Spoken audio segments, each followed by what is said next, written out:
OTB AM. With Gillette. Get into your flow with the new Gillette Labs razor with exfoliating bar. All right, very welcome along this Monday morning. It's Sheahan with you all the way through until 10 o'clock. It was a bewildering weekend of sport with so much coming at you. If there's something you want to get off your chest, if there's a viewpoint you'd like us to air, whatever you want, feel free to leave a comment on the YouTube stream, or you can text us on 0879 180 180. As well as that, we're on Twitter at OffTheBallAM. Owen, good morning to you. How are you? Very well, Ger. How are you? Where do you want to start? Oh, a bewildering weekend. That's one way to describe it. What bewildered you more than anything else? Well, you would have missed all the great stuff. 6-goal thriller in the Camogie. Hannah Tyrrell, who we're going to speak to in about 10 minutes, or sorry, in about half an hour, kicks a winner in stoppage time in women's football, which is like after the buzzer, really. It's like there's literally room for the last kick of the game, which is a brilliant thing. Like, there's a great thing happening over there. If only we could do this. Or where, like, time is 0-0-0, and you know it's win or bust at this. There's no, like, oh, let the referee kick it out. Let them have one more go. Oh, that's not fair. It's like, no, that's the rules. Everybody knows what it is. There's a clock. Everybody's seeing the clock, and there was a huge crowd at it as well. Manchester United, I mean, come on, we're going to get into that in the performance ranking in a minute, so I know that we're not going to talk too much about it. But the other side of the Manchester United stuff is that everybody's focused on the Man United stuff, but that City team in that second half, well, you know, when you buy the right players and you have the right management in place and everybody knows what they're supposed to do, it's a pretty compelling spectacle. Yeah, it is, and like I think that there is sort of a similar situation here where this could have been like, where it was exactly like the first game between these two sides, where it could have been a lot worse on the scoreline for Manchester United. I think getting away with 6-1 on aggregate over the two games is an absolute miracle for Manchester United. Would you say, Owen, it was a moral victory? Would you say that you know, a team yes, as good as Manchester City, if you accept that? That was the Duffer setup. Yeah. But go on. Yeah, no, it is absolutely a moral victory. No, I'm not even giving the Duffer credit to Manchester United on this occasion. I think that they will walk off feeling that this could have been a Liverpool style hammering, which both of these games could very well have been. Like when you've got Joao Cancelo trying semi-bicycle kicks from outside the area when there was absolutely, well, okay, maybe there was a little bit of a need, but there wasn't really any need to do it. And when you got the fans doing the pause now, they're not even watching the game, you know things have got pretty bad. And we've sat here so many times and said this is the lowest of the low, this is the worst it can get. It's not, though. I'm not sure if it is, because we're still on this kind of water slide of doom for Manchester United. I don't think they've splashed into the pool just yet. No, what a great analogy. That is a Monday morning analogy right there. We'll come back to that a little bit later on. In the hurling, Tony Kelly was doing Tony Kelly stuff after, like, you know, comes straight back into the team after injury and is just as good, if not even better, than he ever has been. And Limerick still without a win. They're not worried though, because they've used a gazillion players in the league. Are we just saying this is exactly what you would do if you were the manager of a team like that? You know that they're going to be brilliant come championship time. You want to find some new players. You want to strengthen the depth that you have, and this does not matter. Is that what's going on? Yeah, it does not matter. Like, there is no way that we can look at in the recent past of the hurling league and say that it matters to these teams, because it just doesn't. It doesn't matter anywhere near as much as, say, the football league would matter to football teams. It's just given the format, given the lack of threat. Like, there will be.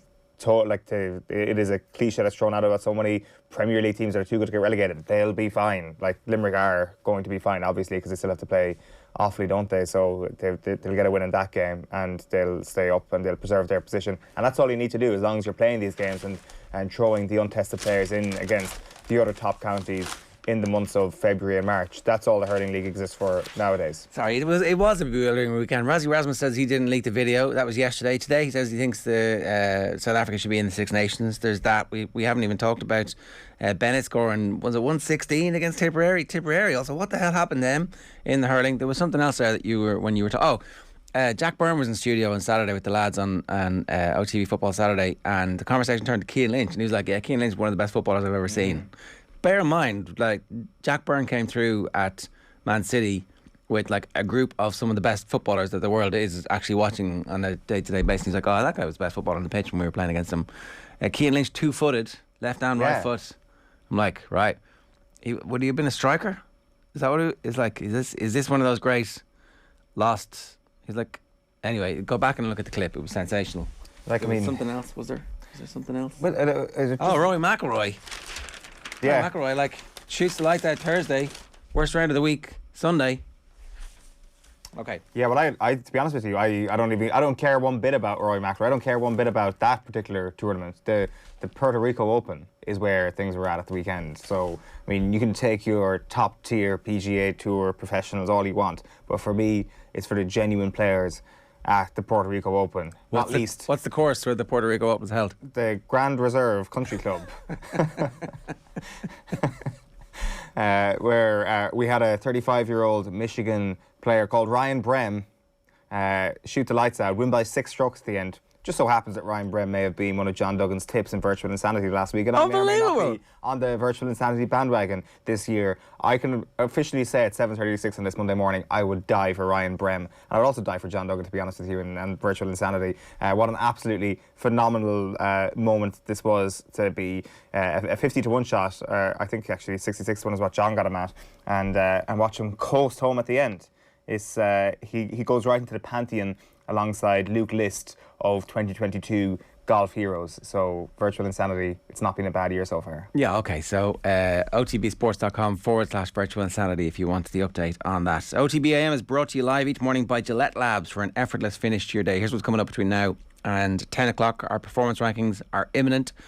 Hannah Tyrrell's going to join us at 8:10. We've got the sports pages at 8:30. We'll get Cathal Mullaney's assessment on Rory McIlroy.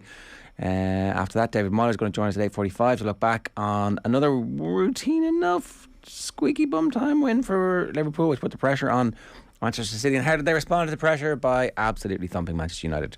Alan Quinlan's going to join us at 9:10. Manu Tuilagi is out. Ireland are going to win next weekend. It's as simple as that. And then Jack Byrne goodness coming your way at 9:30. At 7:37 though, it is time for the performance rankings.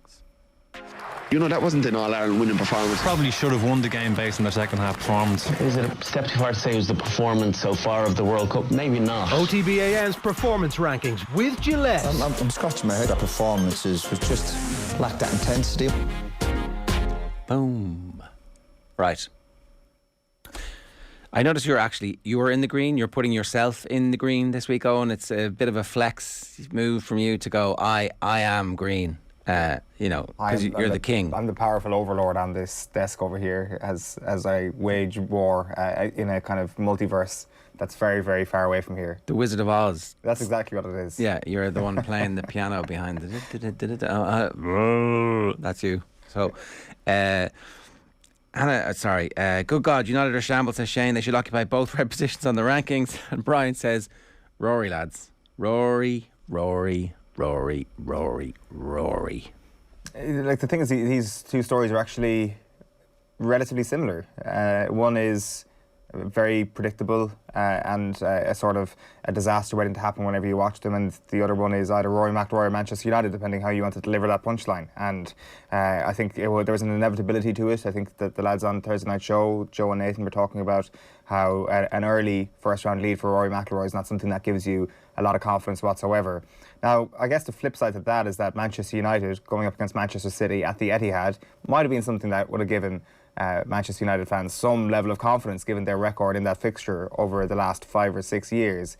But I do think that what yesterday exposed was that statistic was a little bit of a fluke over the last little while. There was a certain degree of tactical shrewdness, I would say, around Solskjaer's era where he was able to take down some of the better teams. But I think all of that was probably absent yesterday. I think the players have shipped most of the blame.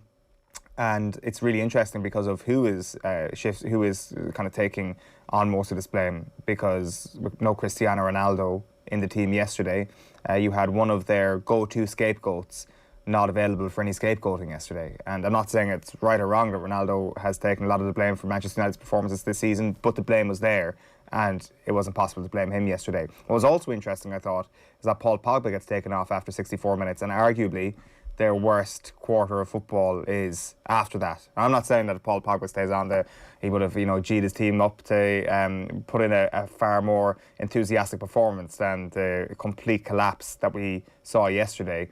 But it's just telling that all of a sudden, possibly the two most scapegoatable people, with the exception of maybe Harry Maguire, weren't actually on the pitch for that last quarter, which was a complete and utter shambles. And I think what Roy Keane has gone to. He's gone nuclear with the sort of comments that he's made yesterday. So I don't think there's. I think the embarrassment, a shame on you, I think was his phrase. Then there's nowhere left to go after that. So this has to be the lowest point so far. It has to be the lowest point so far. I guess. Well, there have been seasons where they haven't qualified for the Champions League. Obviously, not many, but it has happened. This is the middle of the cycle. This is we're not near the end. Because say a new manager comes in and say you get Jurgen Klopp, it takes him time to get the squad to the level where it needs to be. And you look around the squad, there's bits where you think, okay, maybe under the right manager, somebody like Jadon Sancho played okay in that first half yesterday. You can do stuff with him. But of the rest of the players who are there, is Bruno the tactical anarchist that people say, or is that just because he has yet to find a manager who actually can unlock him? Ronaldo's not going to be there next season, more than likely. You start going through the team. The two sub fullbacks, are they better than the allegedly first choice fullbacks? It's hard to tell the difference between them. They're all relatively interchangeable. But maybe under a brilliant manager, somebody like Antonio Conte, who had the ability to improve people. And I'm not saying Conte himself, but somebody like that, or maybe Conte himself. Who knows? Is there anybody in that squad who you're going to think, okay, I'm going to hang my hat on this? Fred, McTominay, Maguire, Lindelof. Who's staying? Even De Gea, who is a brilliant shot stopper, isn't really set up to be the type of goalkeeper who's going to take the ball off the defenders, move them up the pitch a bit, distribute the ball brilliantly the way all of the other top teams have goalkeepers who can do that. This is not the beginning of the end. This is not even the end of the beginning. Yeah. This is a team that has been overhauled, and they've looked at the overhaul, and they very much do not like the look of it. So it's all of a sudden you're getting into the second and third stages of the post Alex Ferguson transition. The first transition, like you'd probably say, Moyes into Van Gaal was a complete disaster. The middle kind of Jose Solskjaer era, also not great, and now this is sort of like the third wave, it feels, of the cultural reset. Remember that? What was that about? That was Solskjaer and the previous administration, as it was now, before the current CEO, talked about a cultural reset where they were going to get out of the boom or bust cycle of sacking managers and spending big on players who failed. There will be no more Angel Di Marias. Now it's going to be Harry Maguire's. Nothing seems to work. I saw somebody on Twitter, Maguire, the ball comes back off for the second goal when it's 1-1 still, and you might be able to claw your way to victory, or at least a 1-1. The ball comes back from the first shot, and Maguire lets it run through his legs back into play, as opposed to just hoofing it out. Even the stuff that he can do, he's not doing. That was nothing to do with being flat-footed or not having pace. It was just it's just a brain fart. Yeah, but what's really interesting is where is that coming from? What we're now seeing is a sort of mental capitulation in so many significant moments for Manchester United now as well, that clearly the severity of the situation has got inside all of their heads, and they've completely frozen as footballers as well. So Harry Maguire isn't good enough for Manchester United. I think we all know that. But he's also not as bad as he's been showing over the last couple of weeks, because there is also the mental aspect of this thing, which means he's just completely bereft of confidence, does not believe in his ability to do something very simple, like put the ball out for a corner when the ball is right in your 6-yard box.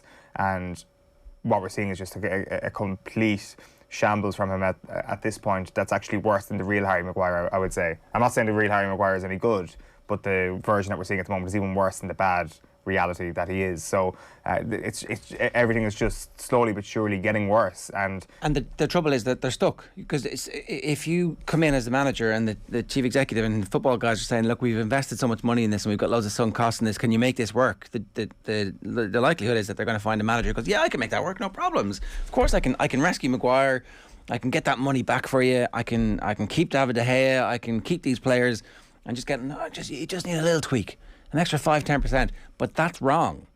Those players are not going to be able to win the league. Those players are not going to be players who catapult you to winning a Champions League or competing for a Champions League.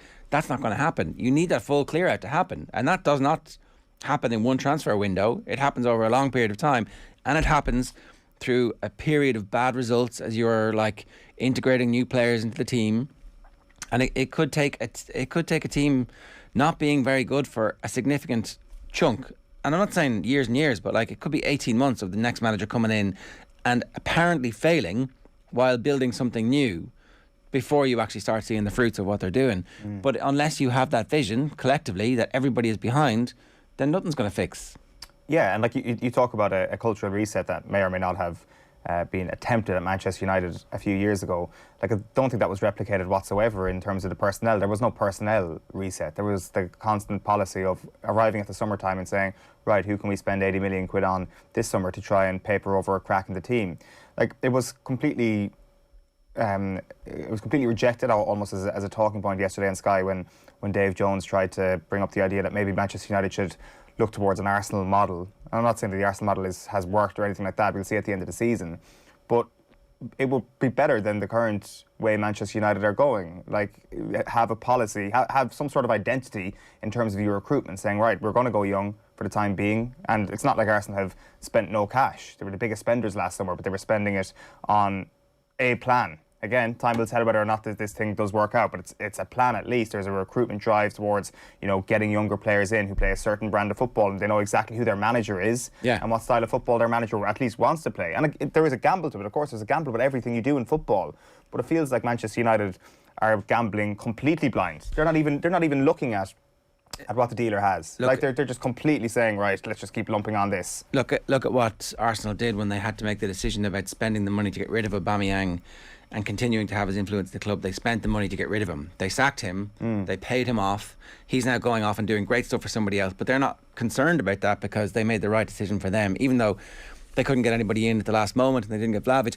Manchester United could have got Vlahovic. That's the difference. Like, if you are Man United, you can accelerate the process. If you have a process in place, you can spend big, but you need to get rid of all those players who are clogging up the opportunities and who aren't trying to leg and who are writing sorry, just while we're on the statements issue, right? I mean, because that was one of the big clips that Sky Sports picked out for Keane yesterday. Did you see the Jonjo Shelvey statement?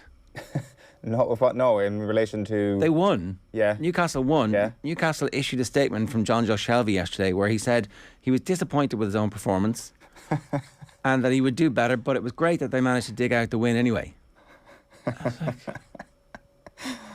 A winning player making an apology statement.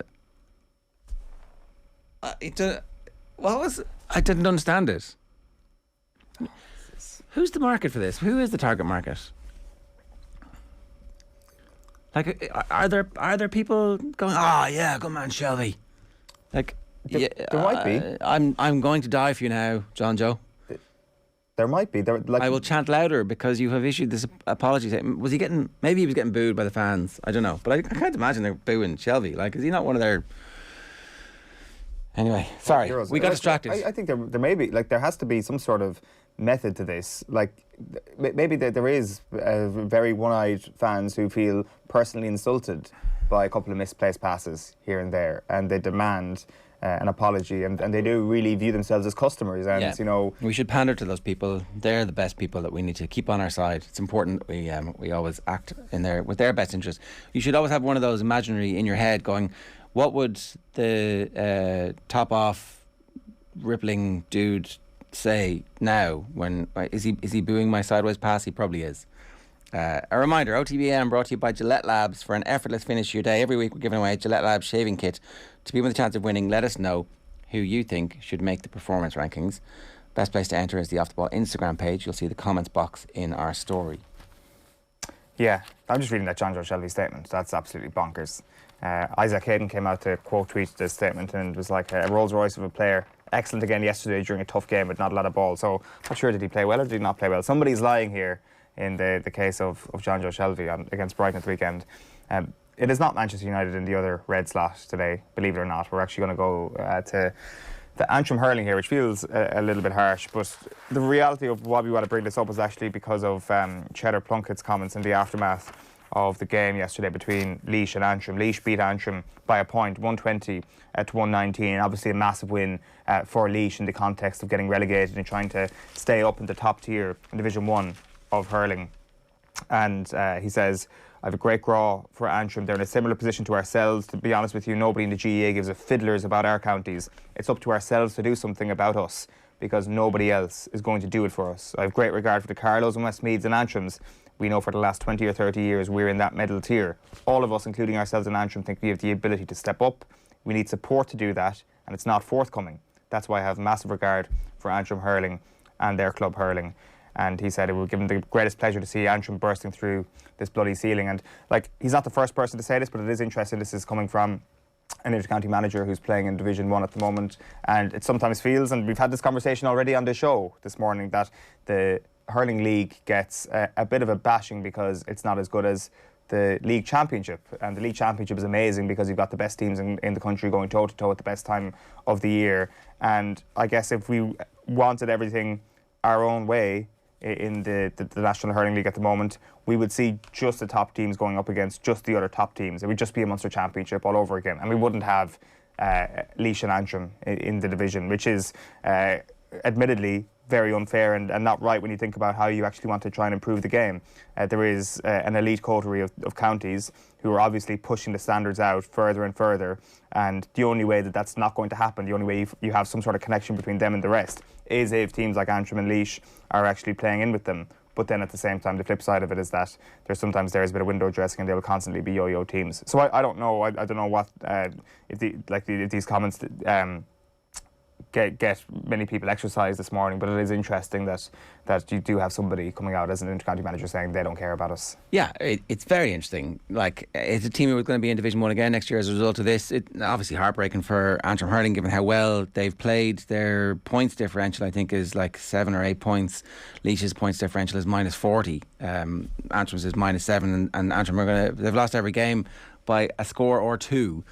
They could have drawn / beaten Waterford last week, and then this week they lose to Antrim. They lose to Laois and Portlaoise, which is devastating for them and the work they put in, because really you would have made them favourites to win that game. But I think in this moment of victory, the fact that Cheddar Plunkett has taken this opportunity to look across and say, we need help and we need to be listened to, and somebody needs to do something for us. It's up to us. He was very reflective. It is up to us to help ourselves. But like the other hurling counties, they're the ones with the actual power to do something about this. Kilkenny could reach over and help Laois. It would be in their long-term interest to do so. Cork and Tipperary and Galway. I mean, in fairness, if you look at the shit show that has been getting Galway and underage Galway teams into Leinster, you would get the impression that hurling people are less, certainly the administrators in those hurling counties are less interested in helping other hurling counties than they would pretend to be. That there's a lot of lip service and a lot of talk about it. But ultimately, the problem gets solved by money and investment. If you invest in coaches and games development officers in hurling in these counties, you could get the standard up massively over a long period of time. It takes a long period of time. It takes a massive amount of investment. But who's advocating for that? Where's that conversation happening? Yeah, the reality is it's not, and we're going to have these little islands of hurling, like particularly when you look at the case of Antrim trying to punch above its weight, kind of on its own, swimming away, and what we're going to have is a constant sort of purgatory of this thing where the glass ceiling probably won't be broken, but it can be broken, and maybe something does change down the line. We move on to the Amber this morning. We've got England Rugby in there this morning, the Grand. It is England week. Of course, in the Six Nations, Paul O'Connell described them as bubbling along last week. Eddie Jones himself has said that we are blatantly trying to peak for the World Cup, but the patience is wearing thin, I think it's fair to say, within England Rugby supporters around Eddie Jones, around the fact that maybe he's put his hands up and said, listen, we're not actually overly worried about how we finish up in this year's Six Nations or even next year's Six Nations. You've got Manu Tuilagi, who's got injured yet again. a few questions around the intensity of those training camps that puts his hamstrings under such pressure that he's now going to miss another couple of games. And I guess it's good news for Ireland. Where England are at is a really interesting question right now, because I don't doubt for 1 second that Eddie Jones will have them in a really good place for next year's World Cup. Is he going to still exist? That's the thing. That's it. There's like a massive push on from the English rugby press, their former players. They want rid of Jones. They've had enough. They're talking about maybe, who could we get? Who would be good for us? Oh, Andy Farrell would be good. And there was even talk of them trying to get Lancaster back. But, like, what are they talking about? This guy is brilliant at getting teams ready for the World Cup. And the World Cup is all that matters. Like, England can win another championship. What difference is it going to make to them? And I guess there's a chance that even with Eddie Jones and a team that isn't firing on all cylinders, they can still pick up Six Nations here and there. They don't need to be at their very best to win a Six Nations, whereas Ireland, for example, tend to need to be very, very good to win a Six Nations. The same probably goes for Wales and Scotland, whereas France and England and the resources that they have, they can be fine and they can still have a really good chance of winning a Six Nations. So the thing is, when England don't contend for a Six Nations, they've really underperformed, and it is remarkable that has happened so often over the last little while. But you can't argue with Eddie Jones and his record in a World Cup, and in 2018, you would have got long odds on England making a World Cup final, and then come 2019, it looked as if they were one of the best teams in the world. So he's got a very recent track record of doing it. If I was an England fan right now, to be honest, maybe this is just coming from an Ireland, or looking at this through an Ireland prism, I would probably want Eddie Jones to stay on, because, as you say, the World Cup is, if you get good World Cup results, it makes up for everything in between. Yeah. I mean, the here and now is also important as a sports fan, but the World Cup is the be all and end all. Maybe that's just speaking as an Irish person, and getting to a quarter final is our limit. And would you give Andy Farrell a new contract just to ward off any of these issues? Well, I think at this point the RFU are probably delighted with how Andy Farrell has done, and I think it would be surprising if they weren't planning on handing out a new contract. I don't know what the reality is of the links to England, how real the threat is of him getting poached, but there's obviously been a few situations in the not too distant past in Irish rugby, especially with the likes of Munster getting coaches taken away, or coaches wanting to leave. And I mean, the pull for someone like Rassie Erasmus back to his home country was quite a big deal. Does Andy Farrell still feel the same way towards England, or does his own history within the England camp, has that soured that to the point where he's a Dubliner now? He's been living here for a long time. It's a great place to live, especially when things are going well for you. You know, it's like, the only thing is that his son could literally pick up the phone and say, "Listen, go on 2027." But his other younger son could play for Ireland if we keep him here. Yeah, that's a very good point. I mean, that's what I'm actually. That's been at the back of my thinking this whole time. Like, we should just give him a lifetime contract here, some kind of professor emeritus of Irish rugby after this. If he doesn't want to be a head coach anymore, just to make sure that the next one plays for us. Who's more essential to Irish rugby, Stuart Lancaster or Andy Farrell? Well, they're both pretty important, aren't they? Ironic that their failure at the World Cup has resulted in a blossoming in Irish rugby. So you'd want to keep them both around if possible. Yeah. Failure, not a bad thing, it turns out. Well, certainly you can learn from it. There are setbacks in sports. Ooh, who knew that was something you could learn from? Suggestions sent into the OTB Instagram story. Stephen Bennett Magic says Uno Grady and Kevin Ivers. Cork Hurler says Mike Campbell. Colin Brady says put Man United in the red. We did. D. McCauley says Derry City top of the league, lads. End of, after a 1-0 win at Talca Park. We haven't talked about Duffy yet, but we will a bit later. Tyke Fanning says Cork Hurlers green seem to be building a nice squad with serious attack and improving defence, and they're doing all the best Cork things that you would want to see, like fast, hard running, beautiful striking, and yet at the same time they're also kind of niggly, tight in defence, un-Cork-like when it comes to that sort of stuff. But yeah, so look, the red storm is rising. We've been saying it for so long. Eventually we're going to be right. Even the stop clock is right twice a day. Just on that, like, I mean, you mentioned Derry City there and their win against Shelburne last week. This kind of brings us nicely onto the green. We're going to do a bit on Irish football here. Damien Duff has been good value, I think, in most of his media dealings so far, to say the least. He was speaking in the aftermath of the game last week. He said, first of all, just on the pitch, he said, forget about save Talca Park, save the pitch, or give us a new pitch. And then there was questions regarding the margin of defeat. They lost 1-0 to a side who would consider themselves to be title contenders. The problem for Shelburne at the moment, it seems, is that they just can't score a goal. But getting a 1-0 defeat, would that have been a moral victory? And probably no prizes for guessing how Damien Duff would have responded to such a question. Can I curse? No, that comment from me is utter bollocks. That's what I told the lads. If it's one of them, oh, it's okay because we've lost 1-0 to Derry. We can all effing leave the building and get a new staff and get a new squad in. Did we create a lot on Friday? No. Were we good on the ball? No.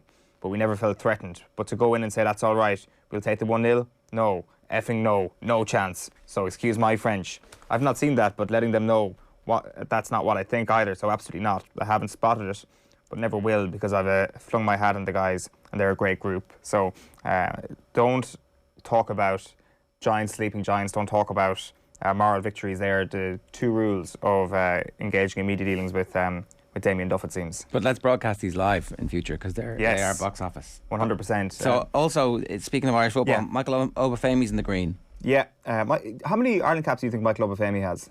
7. 1. What? Michael Obafemi has 1 Ireland cap. Wow. It was that the time Martin O'Neill stuck him in to get him capped, essentially. That's the only time he's played for Ireland. He's been brilliant over the last 7 games in particular for Swansea City. He's dropped down to the Championship after a pretty tough little while. And it's been a situation where Michael Obafemi has not only been playing poorly for a while, but he's also been kind of questioned about his professionalism, and I'm sure it's been a pretty challenging time, but it looks like there are early shoots of a resurgence very early in his career, let's not forget. So it's 5 goals in his last 7 games at this point, 2 goals and an assist at the weekend, and you can watch the goals online. They were brilliant, sort of playing off the last man as a central striker. That raw pace that we don't really have in the squad is something that I think Stephen Kenny will probably try and tap into with his next squad. Let's not forget that as well. Stephen Kenny's first Ireland squad included 8 forwards in it, and not one of them was Michael Obafemi. And Obafemi put up a tweet at the time saying interesting, and it wasn't very cryptic. I kind of think we all knew that he was pretty pissed off to not make it. But Kenny has been open enough about expressing doubt about his ability to play as a lone striker. Often played in a pair when he was playing games for Southampton. The formation then they were playing with Swansea at the weekend was a 3-4-2-1, which isn't... you could almost copy and paste that into Ireland and still have the best of this Ireland team coming out on it. So this could be a situation where, with Adam Ida out, could we have Michael Obafemi leading the line in these friendlies against Belgium and Lithuania? Well, let's see him anyway. I think so. You know, a couple of other bits from the weekend. Obviously, Will Keane scoring again. He's going to get promoted and hopefully playing in the Championship next year. If he's able to, I think he's got 17 goals this season. If he's able to replicate half of that in the Championship next season, he'll become a contender in the short term at least. And there was news as well on Andrew Omobamidele. Dean Smith coming out at the weekend. He said he went back to see the specialist, and they've put him in a corset at the moment. They are a little bit worried about him, so I think he will be in that for the next 2 to 3 weeks. So this is a back injury, which doesn't look great at the moment. He's a lad with lots of potential, and he probably is still growing, but we have to make sure that his back gets settled. We know how dangerous it can be if you get a long-term injury in that area. So that's a little bit of a concern, because we hadn't heard too much from the Omobamidele front over the last little while, but that's kind of where things lay after the weekend on the Irish front. Michael Obafemi certainly in the green. Yeah. We'll talk about Festi as well. You were in Pride Park on Saturday afternoon and got to see the whole Wayne Rooney experience. We'll talk about that a little bit later on. Trent Alexander-Arnold is our last one in green. We're not going to do that right now. We're going to do that in proper detail a little bit later on with David Meyler. But safe to say that you think he's the best right back in the world? That's what it says on the doc. I see that Gabby Bonlahor is wondering if Reece James is actually a better option for England than Trent Alexander-Arnold. So the debate around who's the best in the league, who's the best of the country isn't even settled yet. Yeah. But they were both outstanding at the weekend. Reece James just back from injury. You would have said decision making was a problem with Gabby Bonlahor throughout his career. Gifted with all of the talents, but never quite making the right decision. Yeah, no, that's definitely true, and I think Trent is probably just a touch better than Reece. Reece James is very good. Reece James, absolutely. He's got 16 assists now as well, Trent, at this point, which is his highest ever tally in a Premier League season, and obviously the goal line clearance as well. Klopp said he wouldn't be in the team if he couldn't defend. So both sides of the ball is something that's been complimented with regards to Trent after Saturday night. That is this week's Performance Rankings. OTB AM's Performance Rankings with Gillette. A reminder, OTB AM brought to you live each morning by Gillette Labs for an effortless finish to your day. We're still a very busy show for you. Alan Quinlan is going to talk to us about England minus Tulagi and what it means for them to be mid-transition. We're also going to hear from, as I said, David Meyler a little bit later on the football. Give us your views. The Dele Alli Derby's on tonight. We'll talk about that too if you want us to. But now, next is former Irish rugby out-half and current Dublin All-Star Hannah Tyrrell. First, here's Tom Condon in Ennis with Aisling O'Reilly talking about Limerick's form. Do you not need to get that momentum for championship, or are you still just looking to championship and we'll concentrate on that? Yeah, I suppose, look, Limerick are on the road now since 2018, and I suppose everyone has just been accustomed to Limerick winning all the games and winning everything, and they're just not used to seeing this Limerick team win or lose 3 games in a row. But look, again, I'm saying I wouldn't be panicking or worrying if I was a Limerick supporter or whatever, because it's a long year, and I suppose, look, they're just used to them winning the whole time. But look, John has his sights, and they'd have targets to be hitting and stuff. And look, I know the results aren't the way most people want it to be, but them boys out there know themselves where they want and where they are at their stage of fitness and stuff like that. So like, they have targets that they're aiming for, and look, I won't be worrying at this stage. OTB AM. This is OTB Sports Radio. Have you subscribed to the OTB Football Podcast? Harry Maguire versus Johnny Evans. Oh, Johnny Evans. Harry Maguire versus Steve Bruce. Steve Bruce. Harry Maguire versus Wes Brown. Wes Brown, better defender. We're talking about 1-to-1. Wes Brown all day. It drives me nuts when football drags its heels in these things. Dreadful things have happened from concussions in longer term. We know that. However, something dreadful might happen on the actual field of play because that's not been taken care of. Subscribe now to the OTB Football Podcast stream wherever you get your podcasts, and download the OTB Sports app. FBD Insurance knows this sound spells trouble for van drivers. But if you're an existing FBD customer, you'll get 15% off a new van insurance policy. It's how we're keeping you and your van on the road. Visit fbd.ie or contact your local branch. FBD Insurance. Support. It's what we do. Terms and conditions apply. 15% discount available on new commercial motor policies only when an existing FBD farm, business, car or home policy is in place. FBD Insurance Group Limited, trading as FBD Insurance, is regulated by the Central Bank of Ireland. Commercial motor insurance is underwritten by FBD Insurance PLC. OTB AM. With Gillette. Get into your flow with the new Gillette Labs razor with exfoliating bar. It's 7 minutes past 8 this morning here on OTB AM. You'll have heard former Limerick star Tom Condon there with Aisling O'Reilly in Cusack Park in Ennis before the outbreak there. Clare and Limerick drew yesterday in the National Hurling League. You'll catch all of our GAA reaction from the weekend in the OTB GAA podcast feed. The Hurling Pod is coming your way later on today with James Scahill and Paul Murphy, and episode 7 of season 2 of the Football Pod will be available at 6 a.m. on Tuesday morning. Now, I'm delighted to say Hannah Tyrrell is with us this morning to look back on a pretty amazing weekend in the Women's National League. Hannah, good morning to you. How you getting on? Morning. Yeah, all good. All good. So nerves of steel there, standing over the last ball with full knowledge that this is the last kick of the game, a proper last kick of the game too, because time is up. What's going through your head when you're thinking, well, this is going to be either a moment of glory or, kind of a lot riding on this? Yeah, look, I suppose I'm the free taker for the team, so I do know that, dead ball situations are key for any team, and that one in particular was an important one to win the game. But I suppose I'm just going through the same motions and routine that I do for every free that I take. Was in the back of my mind that this could win the game, and I had missed the free before, so that there was that. But luckily for me, it went over the bar, and it was a nice win to get. So the whole stick to the process thing is true, but at the same time, the human mind is not really as easily fooled into, I'm in the back garden here. I'm a kid again, carefree in the back garden. You're not really. It's like up against the All-Ireland champions who stole your crown, and there's massive crowds, brilliant atmosphere.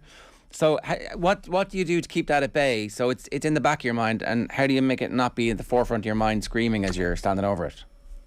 Yeah, look, I don't have any visualizations and pretend that I'm in a back garden, to be honest. It's just, clearing my head, a couple of deep breaths, and as I said, going through the motions, the routine, and making sure that I could get a good strike off. I do visualize it going over the bar, but that's, I suppose, that's all free takers are under that kind of pressure anytime they step up, and it's whether you can deal with that or not. And thankfully on the day I was able to. pretty low key celebration immediately afterwards. Like at least on the field. I presume you were pretty happy though, really. Well, like, look, at the end of the day, we knew coming into this, both teams were already through to the semi-final. Obviously, we knew it was going to be a big game and, you know, be great for the neutrals and everything else. And I hope it was a good game to watch. You know, it felt like a good game to play, even if it was nerve-wracking at times. But, yeah, well, look, it was nice to get the win. But we were definitely all about performance, particularly after we feel like we didn't perform in the All-Ireland final, you know, and to some extent we got that. We're still unhappy with a lot of things there, but that's what the National League is for. You know, we're playing a lot of young and experienced players and they're getting a lot of valuable game time and hopefully, you know, coming into Championship, we're going to see Meath a good few times more this year. So it's the more we play them, the better it's going to be, and obviously it's great for the game. That was the last part for me on this. It is great for the game to have a rivalry where, you know, it is two traditional counties who have had great rivalries back over the decades. Now for this to be established where it's going to be nip and tuck every time you play them, and they have some absolutely sensational ballers when it comes down to it. So there is plenty for the neutral to get stuck into and plenty for the fans of both teams to get stuck into, and that's why there was 5,000 people at a league game yesterday. Yeah, absolutely. Look, the more teams we have that are playing at a high level and that can make games really exciting, the better it is for the game, the better it is for the development of ladies football, and it's more competitive. For this year, I think for the first year in a good few years, we're going to actually have a Leinster Championship because we have a couple of teams in it, and it should be a really good couple of games of football where we get you know, a nice start into Leinster Championship that sets us up for the All-Ireland series. And like, that's all we can ask for, is playing really good competitive games, which makes us better as players, whether we win or learn or win or lose. I presume you're not thinking that in the middle of the game. I presume you'd just rather Meath were terrible in the middle of the game. Oh, well, look, no, I like the challenge. I think it's much more satisfying to win a game that's quite tight and that where the opponents are excellent, rather than routing a team by 40 or 50 points. Like, we learn nothing from that. We don't get a lot out of that, and you know, it's never nice on other teams. So to actually have teams that are really competitive and making the whole game a really good showcase of football is great. Now, granted, I don't like it being as tight as it was the weekend, but you do like a good game where there is a good competitive edge. It kind of feels like football is in a position at the moment where that is going to be the case in a lot of the deciding games. Obviously, yourselves and Cork and Mayo have had a great sort of rivalry over the last 10 to 15 years even, and now the emergence of Meath, the emergence of Armagh has really taken the sport to a different level. And as you say, I think everybody's kind of driving each other on. Yeah, look, I think it's been the most competitive it's ever been. You know, Donegal are always up there. Galway the last few years had been you know, they reached an All-Ireland final a couple of years ago, and as you say, Cork are always thereabouts. Armagh have the Mackin sisters who've been playing very well. So I do think that ladies football is in a good place. It's extremely competitive, and come senior championship later on in the year, you know, there's going to be some cracking games played, you know, and hopefully we get good crowds with that good atmosphere. And the more televised and streamed that these fixtures are, the more people will realise the skill and talent that we have across ladies football. The motion at Congress, the LGFA Congress was at the weekend. It was obviously passed previously at the GA Congress. Camogie have said in the past that they're very much in favour of the merger. What's your take as a player? Will it have an impact? Is it something that is actually being spoken about at training at all? How much on your radar is this, and what do you think of what's going on at the moment? Yeah, look, it's spoken at bits and pieces. You know, obviously they had the vote at the weekend and it passed. So you kind of, it is in the back of your mind, and you're talking about it here and there. But like, I think it's great for the game. You know, if you look at the ladies' game over the last number of years, the LGFA have done great work to try and expand that. The numbers in at the All-Ireland final, obviously barring COVID, have been increasing exponentially, and they've put in so much work in that. And to have that integration, it just can help push on ladies football even more, and bring a bit of parity and just make things a little bit easier for a lot of ladies teams across the country. And that's kind of all most people are asking for, is a little bit of parity, and go from there. The other thing I was just interested in your take on, Thursday Anthony Eddy resigned. On Friday the report came out into the women's rugby team. You obviously stepped away before the end of the World Cup campaign was finished, and so you're kind of very familiar with the characters involved and the storylines, and I'm sure still in touch with many of your former teammates. So the RFU apologised, essentially, found an extra $1 million a year to give to the women's game, are going to appoint somebody who's directly in charge of it, said it was nothing to do with Anthony Eddy, and didn't put David Nucifora forward as part of the group who were actually answering questions about it. It was the new chief executive who had been around. He'd been the COO for the entire time that this whole thing happened. So I don't know how much of a new face or a new broom it really was, but certainly that's the impression that they're given. And several of your former teammates issued a statement saying that they were happy to move on and draw a line under it. What was your kind of, now with a little bit of distance from the whole thing, what was your read on that? Yeah, look, I'm a long while out of it now, I suppose, or a year or so. It feels like a lifetime anyway. But I think it's a really positive step forward for the RFU. I think just even with the change of management and with Greg McWilliams coming in and a very much new look squad with a lot of uncapped players coming in, I think it's a really good time to start building on that change. And I do think there was change needed within the RFU, and it's great to see those recommendations. It'll be interesting to see where that $1 million goes and how that helps us, because the Six Nations coming up has huge significance at the minute. We're the only team not in the World Cup, or this summer or this autumn, I think it is. So there's a lot of significance on that to win the 3 home games, and it'll be interesting to see how kind of this is all laid out and planned out. But I do think there was a need for change within the RFU, and hopefully they can follow through with these recommendations, and we see Irish rugby, or Irish women's rugby, get to a better place, because the last few years had been quite difficult, particularly results-wise in some cases. And so I fully agree we need to draw a line in the sand there, start building towards the next World Cup, and just hopefully see a huge development in players. When you look back now, do you feel like the off-field stuff, which clearly hadn't been organised properly, you think of the changing in the car park for the Interpros, like that's kind of just emblematic of, it seems, the level of care and attention that the women's game was being given. Did any of that actually have a bearing in your decision to step away? Because you're obviously still playing at a very high level in another sport, and were fairly able to seamlessly use that athleticism and skill set in women's Gaelic football. In retrospect, while there may have been other factors, was that actually there as well? No, genuinely not.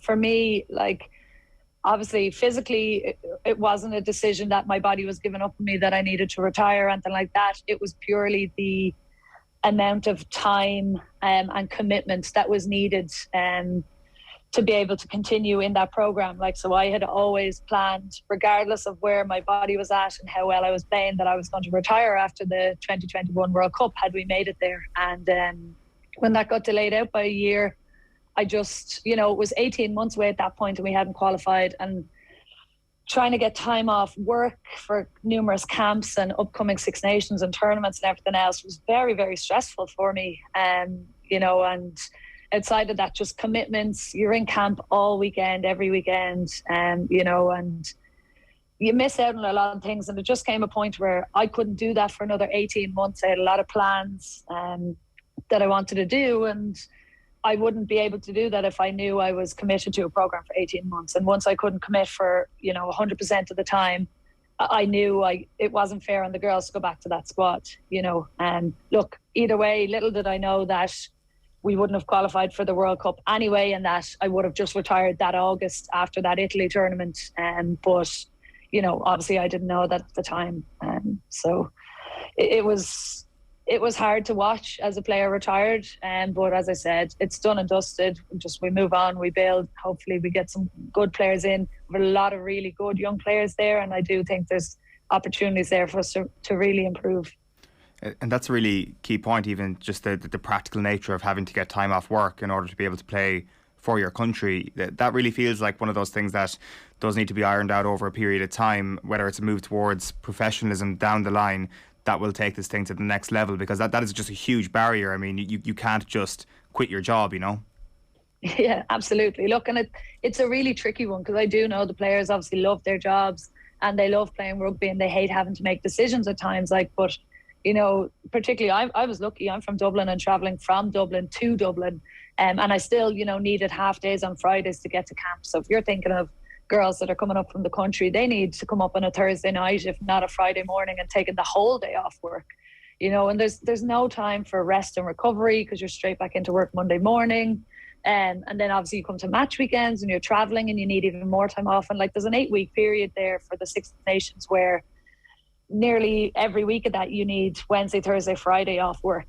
And then the Monday morning you're going in absolutely shattered and you're not very productive anyway. So it is a tricky one, but the professionalism side thinks, yes, it would be great to go down, but it's not as easy as it looks. Girls have decent jobs that are decent paid jobs, and could we match that if we went professional, to incentivize them to come in and join the professional setup?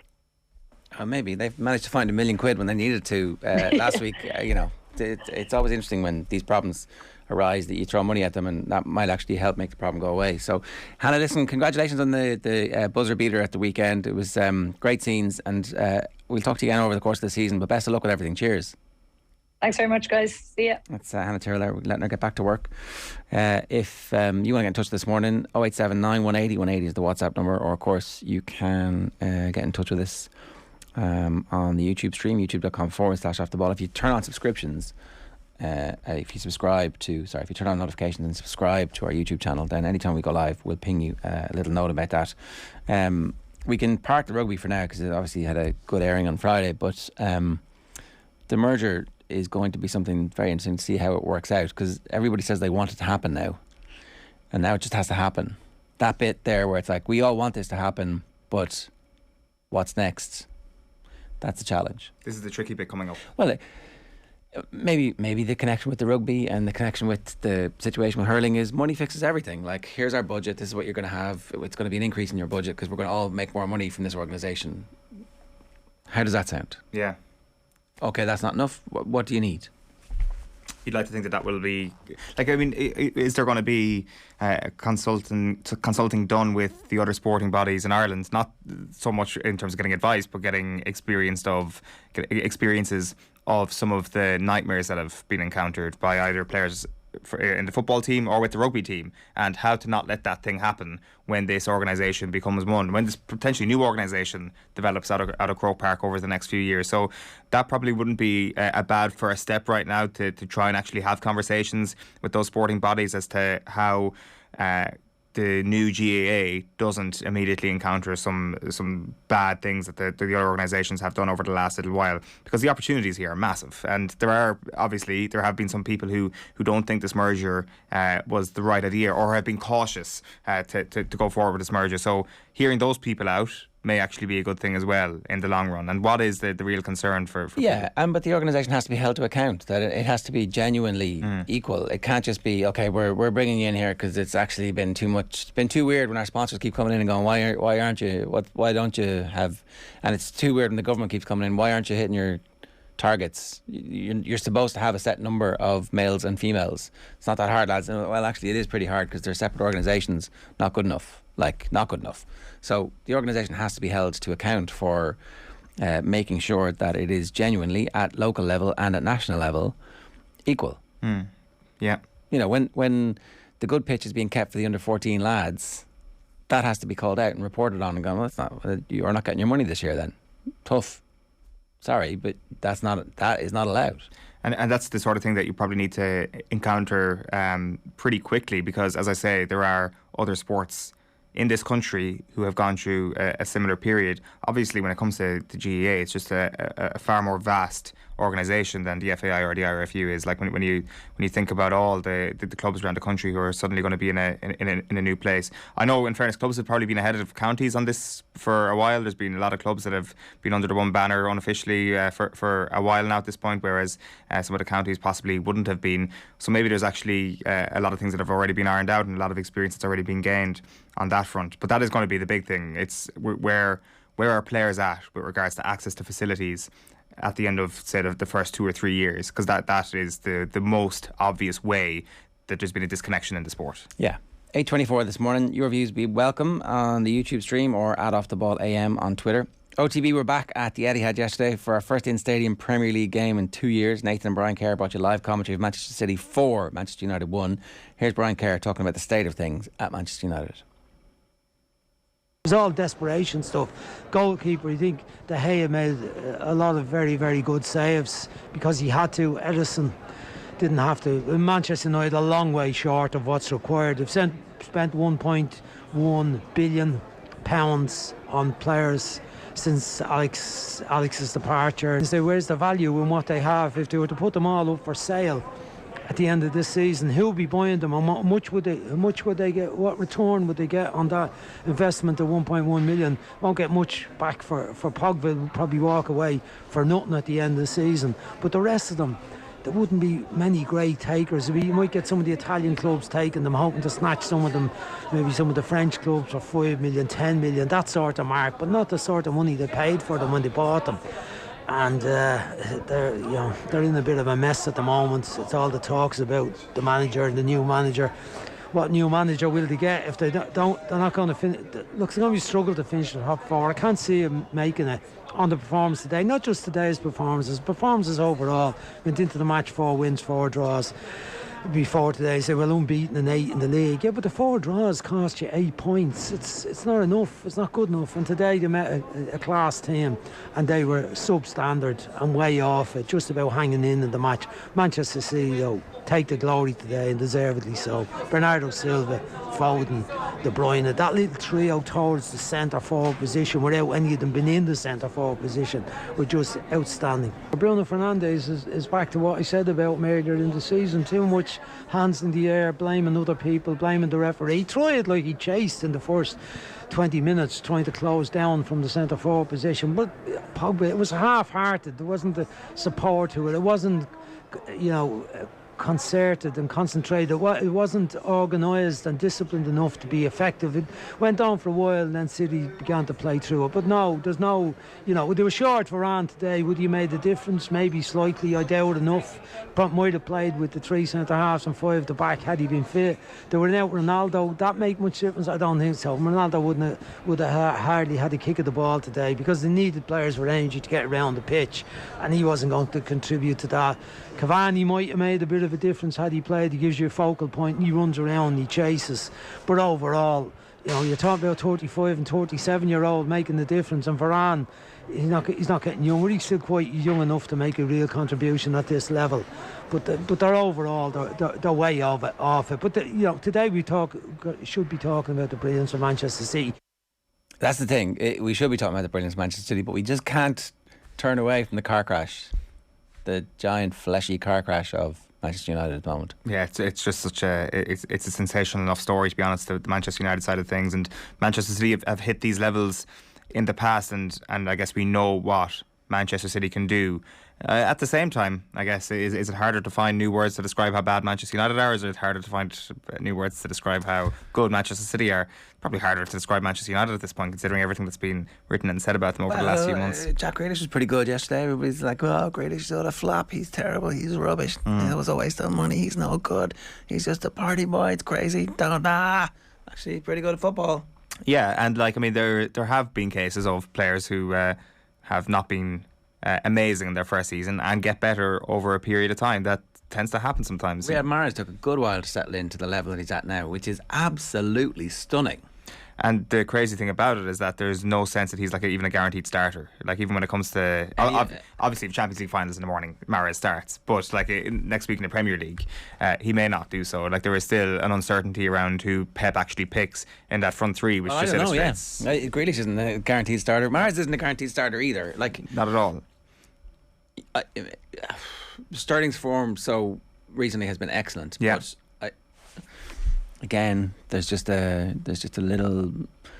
His finishing isn't as good, it seems, as the rest, but he gets more chances. So what do? Do you stick him in the team because he guaranteed to get 3 or 4 goal chances? Yeah, I don't know. It's going to be interesting to see what sort of galaxy brain move Pep goes for in their defining Champions League moments. Plays none of them. Goes with Bernardo Silva, De Bruyne, Fernandinho, and Rodri up front, something like that. Bring Fernandinho out of off the bench. I think that they're obviously so good that there is a margin of error in a lot of these games that allows them to either drop their intensity a little bit or to maybe make bad decisions on the sideline and still roll over teams. That's not to say that Pep gets it wrong frequently at all. He's just sometimes maybe overthought it in really significant Champions League moments. But I think at this point, it seems likely almost that they will do the double, Premier League and Champions League double. That maybe a stretch calling it likely, but I do think that that's what's going to happen if I had to predict both of these competitions at the moment. And City as well are just finding their stride at a perfect time, it feels. It's like that they obviously were excellent up until a couple of weeks ago as well, but it feels that yesterday might actually be a staging post for them where they kick on to a whole other level again after that and get back to maybe hammering teams. We don't know, but it definitely feels that yesterday was like, okay, it's time for the serious part of the season now, lads. Yeah. So the continuous referendum on whether or not Pochettino is good enough to be the Man United manager, right? Do you know? Are you aware of what happened at the weekend?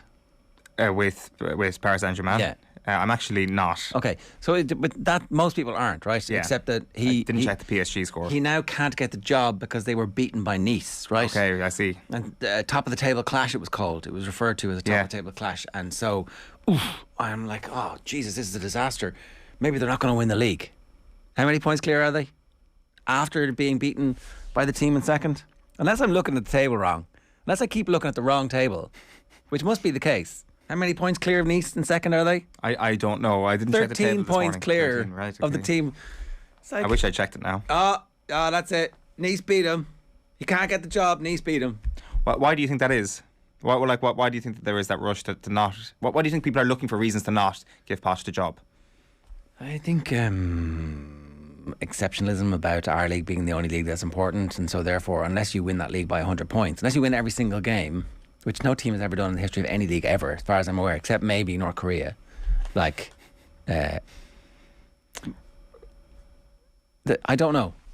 Maybe I don't know. I don't understand it. But did he not do okay in the Premier? Like, I mean, he is one of their own. He is somebody who came through and made his reputation in the Premier League. Yeah, I don't know. English people should be quite. Can take some sort of credit for Pochettino being a relatively high-profile manager. Like, if you're using that as the reason to not appoint him, and all of a sudden Ten Hag gets in, even with that exceptionalism existing, that doesn't make sense either. So I don't know what but also who's saying this? Like, I mean, I think that most people, if Pochettino was appointed in the morning, would say, listen, in terms of managers that you could go out and get, I think that's a pretty good appointment. The real question is whether or not they missed a trick on Conte a few months ago, and like, I guess trying to. I mean, certainly as an interim manager, because that's all he ever is. Yeah. He's only ever an interim manager. You just don't have to give him the title interim manager. You're going to pay him like a normal manager, and he's going to be an interim manager because he's going to be there for 18 months, right? But in that period, you might win the league and you might finish sixth. I'd also like to be a fly in the wall for like a sort of alternate reality where Antonio Conte is manager and Ranić is his director of football. Like, that seems like a relationship that just would not work. They seem very, very different, but maybe not. Maybe like it's those different personalities that challenge each other and allow each other to be challenged and would drive a club forward. Maybe everybody within the club has been too happy and had it too easily over the last few years at boardroom level in particular, and that's why you still have people like Richard Arnold coming out saying that we're ready to win now, and everything is good. Because maybe they actually believe that things are fine and they haven't been challenged enough. Well, it's such a weird scenario. It's such a weird club, isn't it? That like everything is actually being run really well. They are making loads of money. Okay, they're $500 million in debt. It's this bizarre kind of. They're making loads of money. They're servicing the debt. They're investing lots in the playing stock. This whole notion that they haven't invested has been obviously blown out of the water. So if you just get somebody in who'll spend the money properly, you could turn it around. There's no sign that they know what they're doing when it comes to that side of it. That's been the real issue. Like, and I mean, it's of course the magnitude of spending has been large over the last little while, but they still come away from every window feeling as if they've missed out on a couple of players. And last summer it was the case of the central midfielder. I think the McFred issue had been an issue for a long, long time, and last summer that was priority number one. In fairness, the second priority was the centre back, and they did go out and get Varane. but there was still no movement towards getting that centre-back or getting that central midfielder. And it feels almost, even despite Varane's arrival, the centre-back problems are greater. Yeah, but the red flags around Varane was his unavailability. Like, where was he yesterday? Brian Kerr said maybe they could have gone 3 at the back. They might have been able to thwart Manchester City. It's possible. It's possible, but they wouldn't have got anything out of the game. No, but the money that they invested in Cristiano, who was unavailable because they didn't really want him and then had a hip flexor issue and then wasn't in the country, and then also Varane. It's like, what? So you improved your squad very well. Okay. Shanso did play, did start and had an impact. But also, like, with regards to yesterday, there was a lot of, I guess, compliments towards Manchester United after the first half an hour of football. Like, were things being overstated a little bit? Like, the Sancho goal was excellent. Like, I mean, a really good finish. But I think Manchester City would have been a little bit disappointed with that, to concede from that range. Yes, Manchester United got out of their half a couple of times for a little bit of a heart flutter for Manchester City. But, like, that's what you'd expect from Everton, like they did last week, not from Manchester United. And, like, I know that this whole notion of what Manchester United are has been blown out of the water recently. They are not what they once were, and it's nonsense if you think that they should be good because they are Manchester United. But they have spent a lot of money on very good players, and they did have some very good players on the pitch yesterday, players that should be better than, you know, the moral victory of what the first half was, which was being level at 1-1 for a few minutes. The criticism of the signing of Rangnick and the appointment of Rangnick has been swift and brutal. It's now being seen as a joke shop appointment because of his track record as a manager. What do you think of this? Well, I do think that it's going to be a different job that he goes into after this, but I think that putting him in as manager beforehand, it will destroy his credibility on some level. I'm not saying that it will within the club, but at some level, people outside of Manchester United or even above his head will be like, this guy wasn't a very good manager. But he wasn't supposed to be a manager, though. That's the thing. That's exactly it. So why would you appoint somebody in a job that is not their best role to start things off?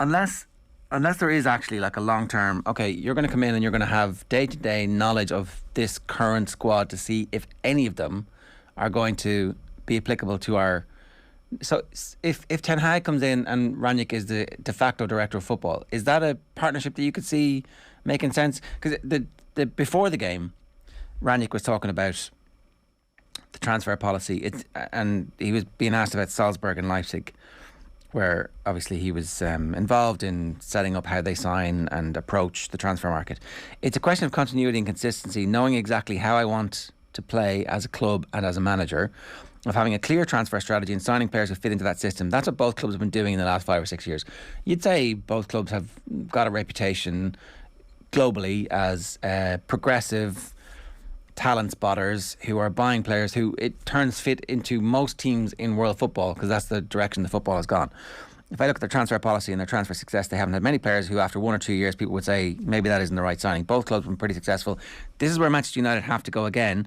Under Alex Ferguson they were there, but since then there have been quite a few different managers, and to close the gap to those two clubs you have to make sure that the recruitment is right.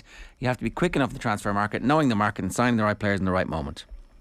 Essentially saying Manchester United are behind Leipzig and Salzburg when it comes to the transfer market, which is hard to argue with. Yeah, and like, I mean, it's impossible to argue with. And with smaller budgets, they've got outdone in the market, where it does feel that there is a lot of last-minute decision-making, or certainly like arriving at the transfer window and then deciding what they're going to do, rather than forward planning and future-proofing. And that doesn't necessarily mean going down the Arsenal route of like signing a load of young players. It can mean, you know, just knowing when a player is going to be potentially at his peak or past his peak, and knowing that you need to sign a person in that position in whatever 2-3 windows time. That's all it involves, and that player could be at his peak when you sign him, because this is where the whole reputation comes in and the club comes in. You are Manchester United. You do have a lot of money to spend. You are a commercially successful club. Go out and sign the player that you need. But it seems that they don't even know what they need. They don't even know what they want. And every time they think they do, they're wrong. And that is the situation that they find themselves in. All right, Colin Mullaney is with us. Colin, good morning to you. How are you? Morning, lads. Rory McIlroy had an interesting weekend where he was absolutely sensational on Thursday, but not so good on Sunday. Yeah, it's bizarre. The conditions changed quite significantly at Bay Hill, I think, over the weekend, and a lot of the players struggled. I think the average score yesterday, final round, was somewhere around 75.5.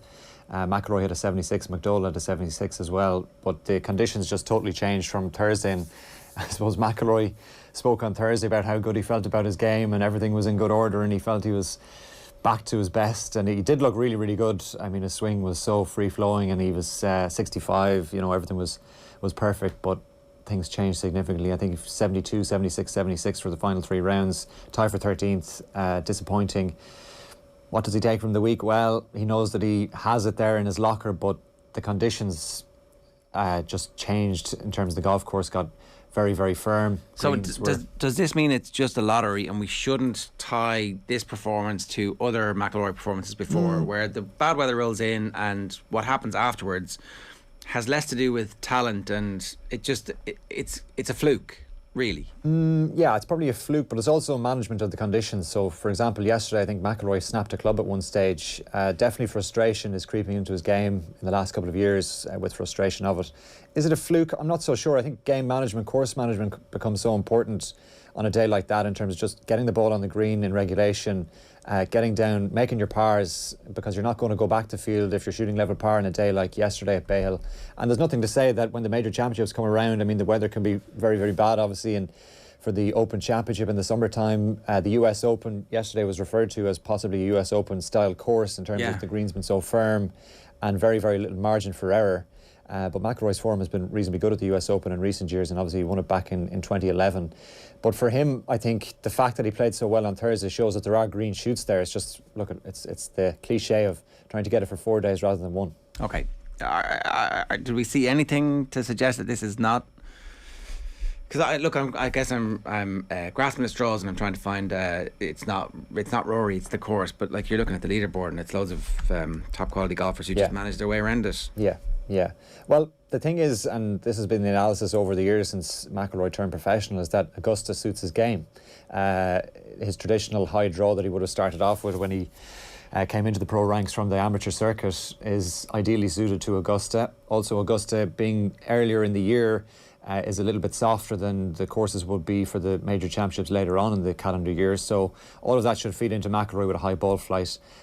His short game may be a little bit suspect at times in terms of the greens and stuff, and that was part of it at Bay Hill yesterday in terms of being in the right areas on the greens, because there were no gimmies. The greens were so glassy and firm that balls were running past the hole 2.5, 3 feet. There were no gimmies.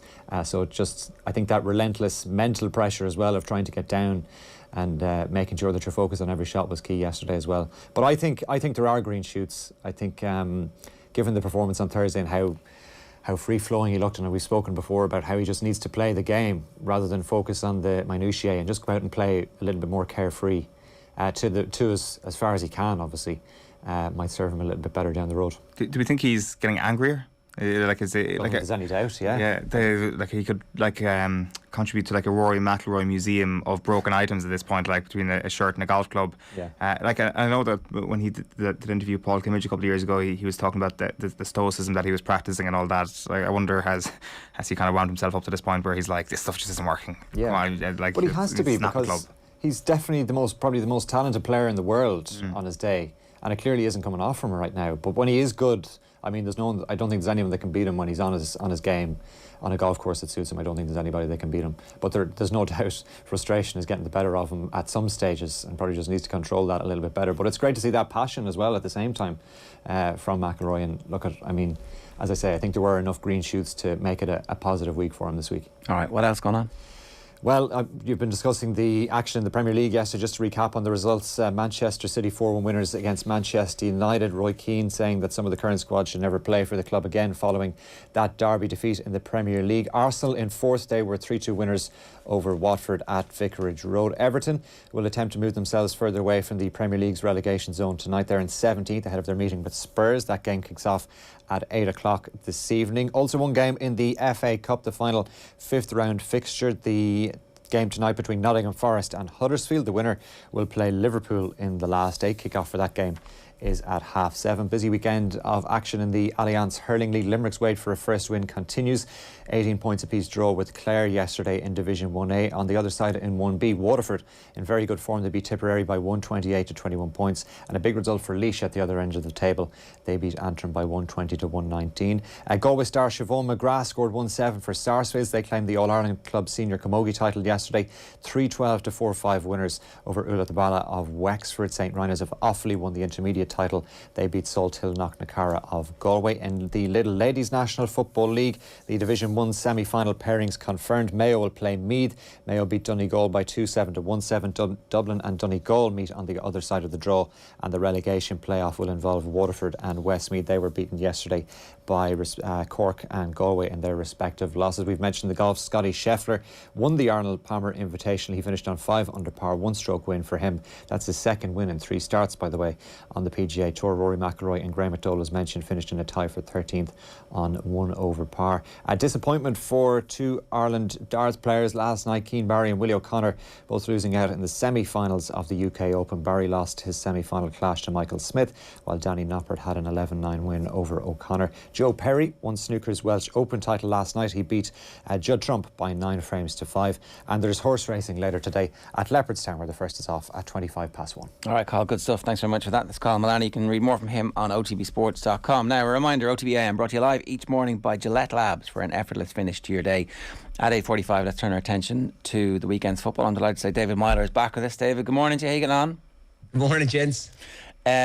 Let's start with Manchester United, okay? Because that's what everybody's talking about at the moment. Is this as bad as it can get, or actually is there still room for this to be much worse? What's your take? It's very bad, but it can get worse. I think yesterday's second half performance was one of the worst performances, certainly from this group of players I've seen in a long time. For 45 minutes they kind of huffed and puffed, and they tried to high press them. They went after them.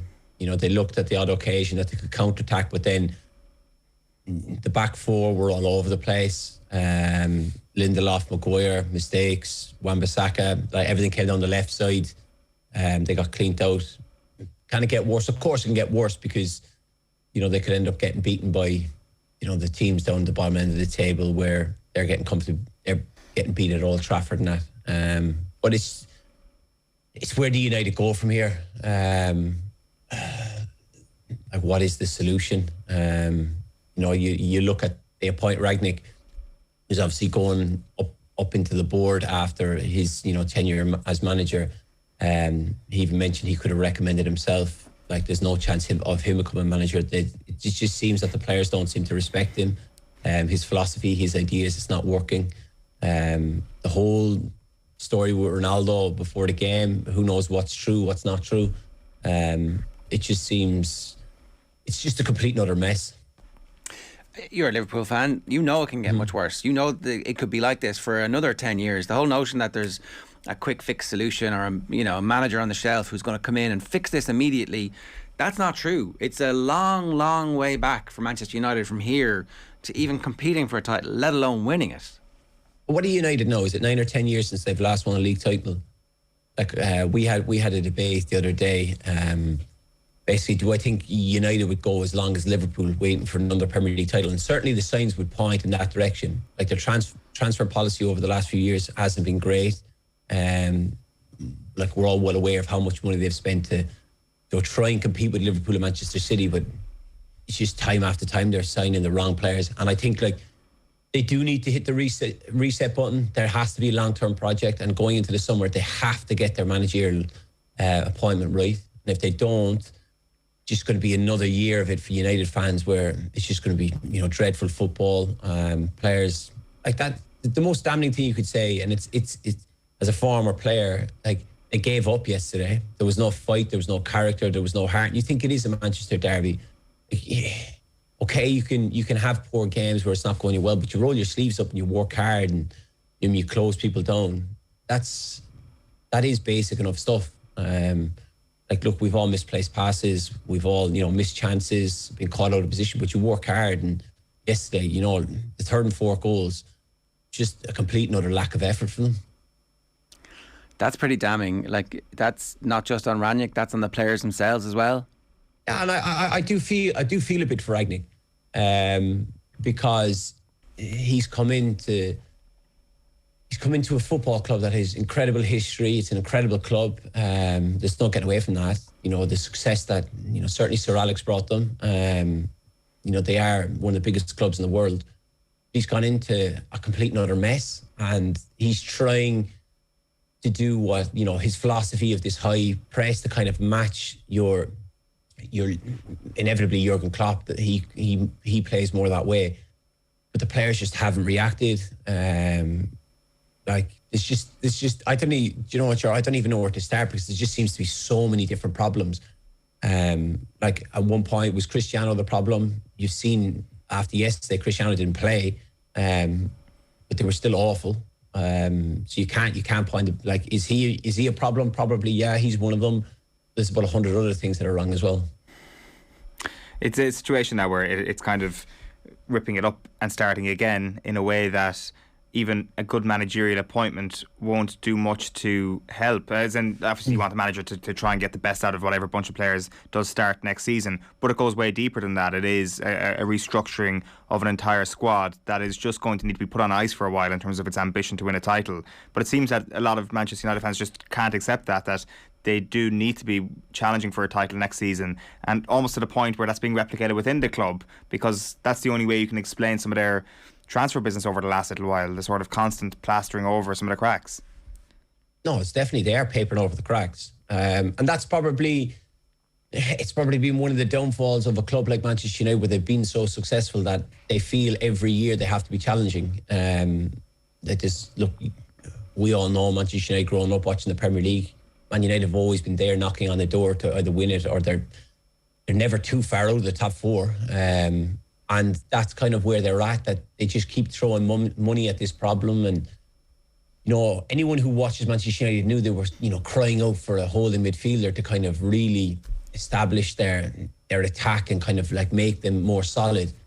But then they don't do it. Of course, look, you looked at the three players they brought in with Sancho, who's actually hit some form under Rangnick. They brought in Rashford, Varane, and of course Cristiano Ronaldo. You think they could be three of the four missing pieces that they do need, that they thought, you know what, we can hold out with McTominay and Fred, but like they're not good enough for Manchester United. You look at the great Manchester United teams that have won Premier League titles, going all the way from the start to the last time, you know, they won it. How many of the players in Man United's current 11 would even get on the bench of those teams? Like, of course, look, you're also talking about a 37-year-old Cristiano Ronaldo, of course, in his pomp, like he gets into every team, but the rest of them, they're not at Manchester United's quality. Okay, you could make a case for Bruno, De Gea maybe, but Bruno even yesterday, just, I don't know what's gone wrong with him. He just looks fed up. For someone who usually is so good at like running games, being involved with assists, goals or whatever, I've never seen him misplace so many passes. It's a tough time for Manchester United fans. Can I ask you a question, right? So if Pochettino comes in and is given a long-term deal, say a 3 or 4 year deal, right? Do the current players play better? Are they just not good enough? Like, is it black and white, right? Where they've all had their opportunity, they've all played tens, if not hundreds, of games for Manchester United over the last 5 or 6 seasons. We've seen this group of players and what they're capable of under those managers. Is it possible that a new manager could come in and turn any of those 4 fullbacks back into title contending fullbacks? Like, can Pochettino galvanise the team by sheer force of personality and quality of coaching and tactical acumen to go, all of a sudden, Wan-Bissaka, yeah, I can have you play 36, 38 games and you're going to be totally fine as a right back, when Reece James and Trent Alexander-Arnold and whoever else are the ones playing in that position for the teams who are on the verge of winning titles? I definitely think a Pochettino type character can come in. Yes, you can implement your style and players can buy into it and they can improve. United at the moment, you look at their back four, like the best example is Luke Shaw and Harry Maguire. Both had fantastic Euros. I don't know what's after happening to Luke Shaw. Harry, like I was on here the other day and I'm defending him. Harry just is all over the place. He looks shot. Lindelof, like yesterday, like you can cut up the goals whatever way you want, but I looked at Lindelof yesterday when the first one, when, you know, City are attacking on the left-hand side, like Wan-Bissaka's getting caught over, and then Lindelof goes charging out and leaves, you know, the centre to free, and then Harry's caught no man's land, so he should took across. Telles should took across, but then the only one that seems to be alert in the box is Kevin De Bruyne, and you know, So if you do bring in a new manager, of course they can come in and they can work with these players and they can make them better.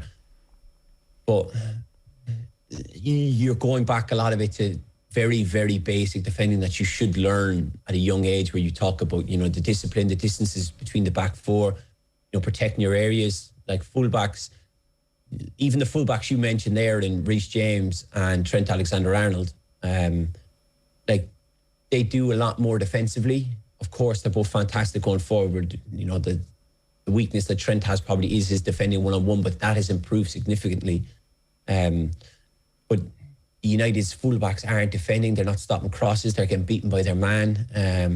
It's a lot of it is very basic stuff, and maybe it is a bit of comfort, being a bit comfortable. They're not getting pushed hard enough. Of course, when you sign an interim manager, in the back of their minds they think, well, he's only here for 6 months. My contract is longer. I'm fine. But like as Gary Neville said yesterday, he's obviously whoever he recommends to the board to come in and be the next manager.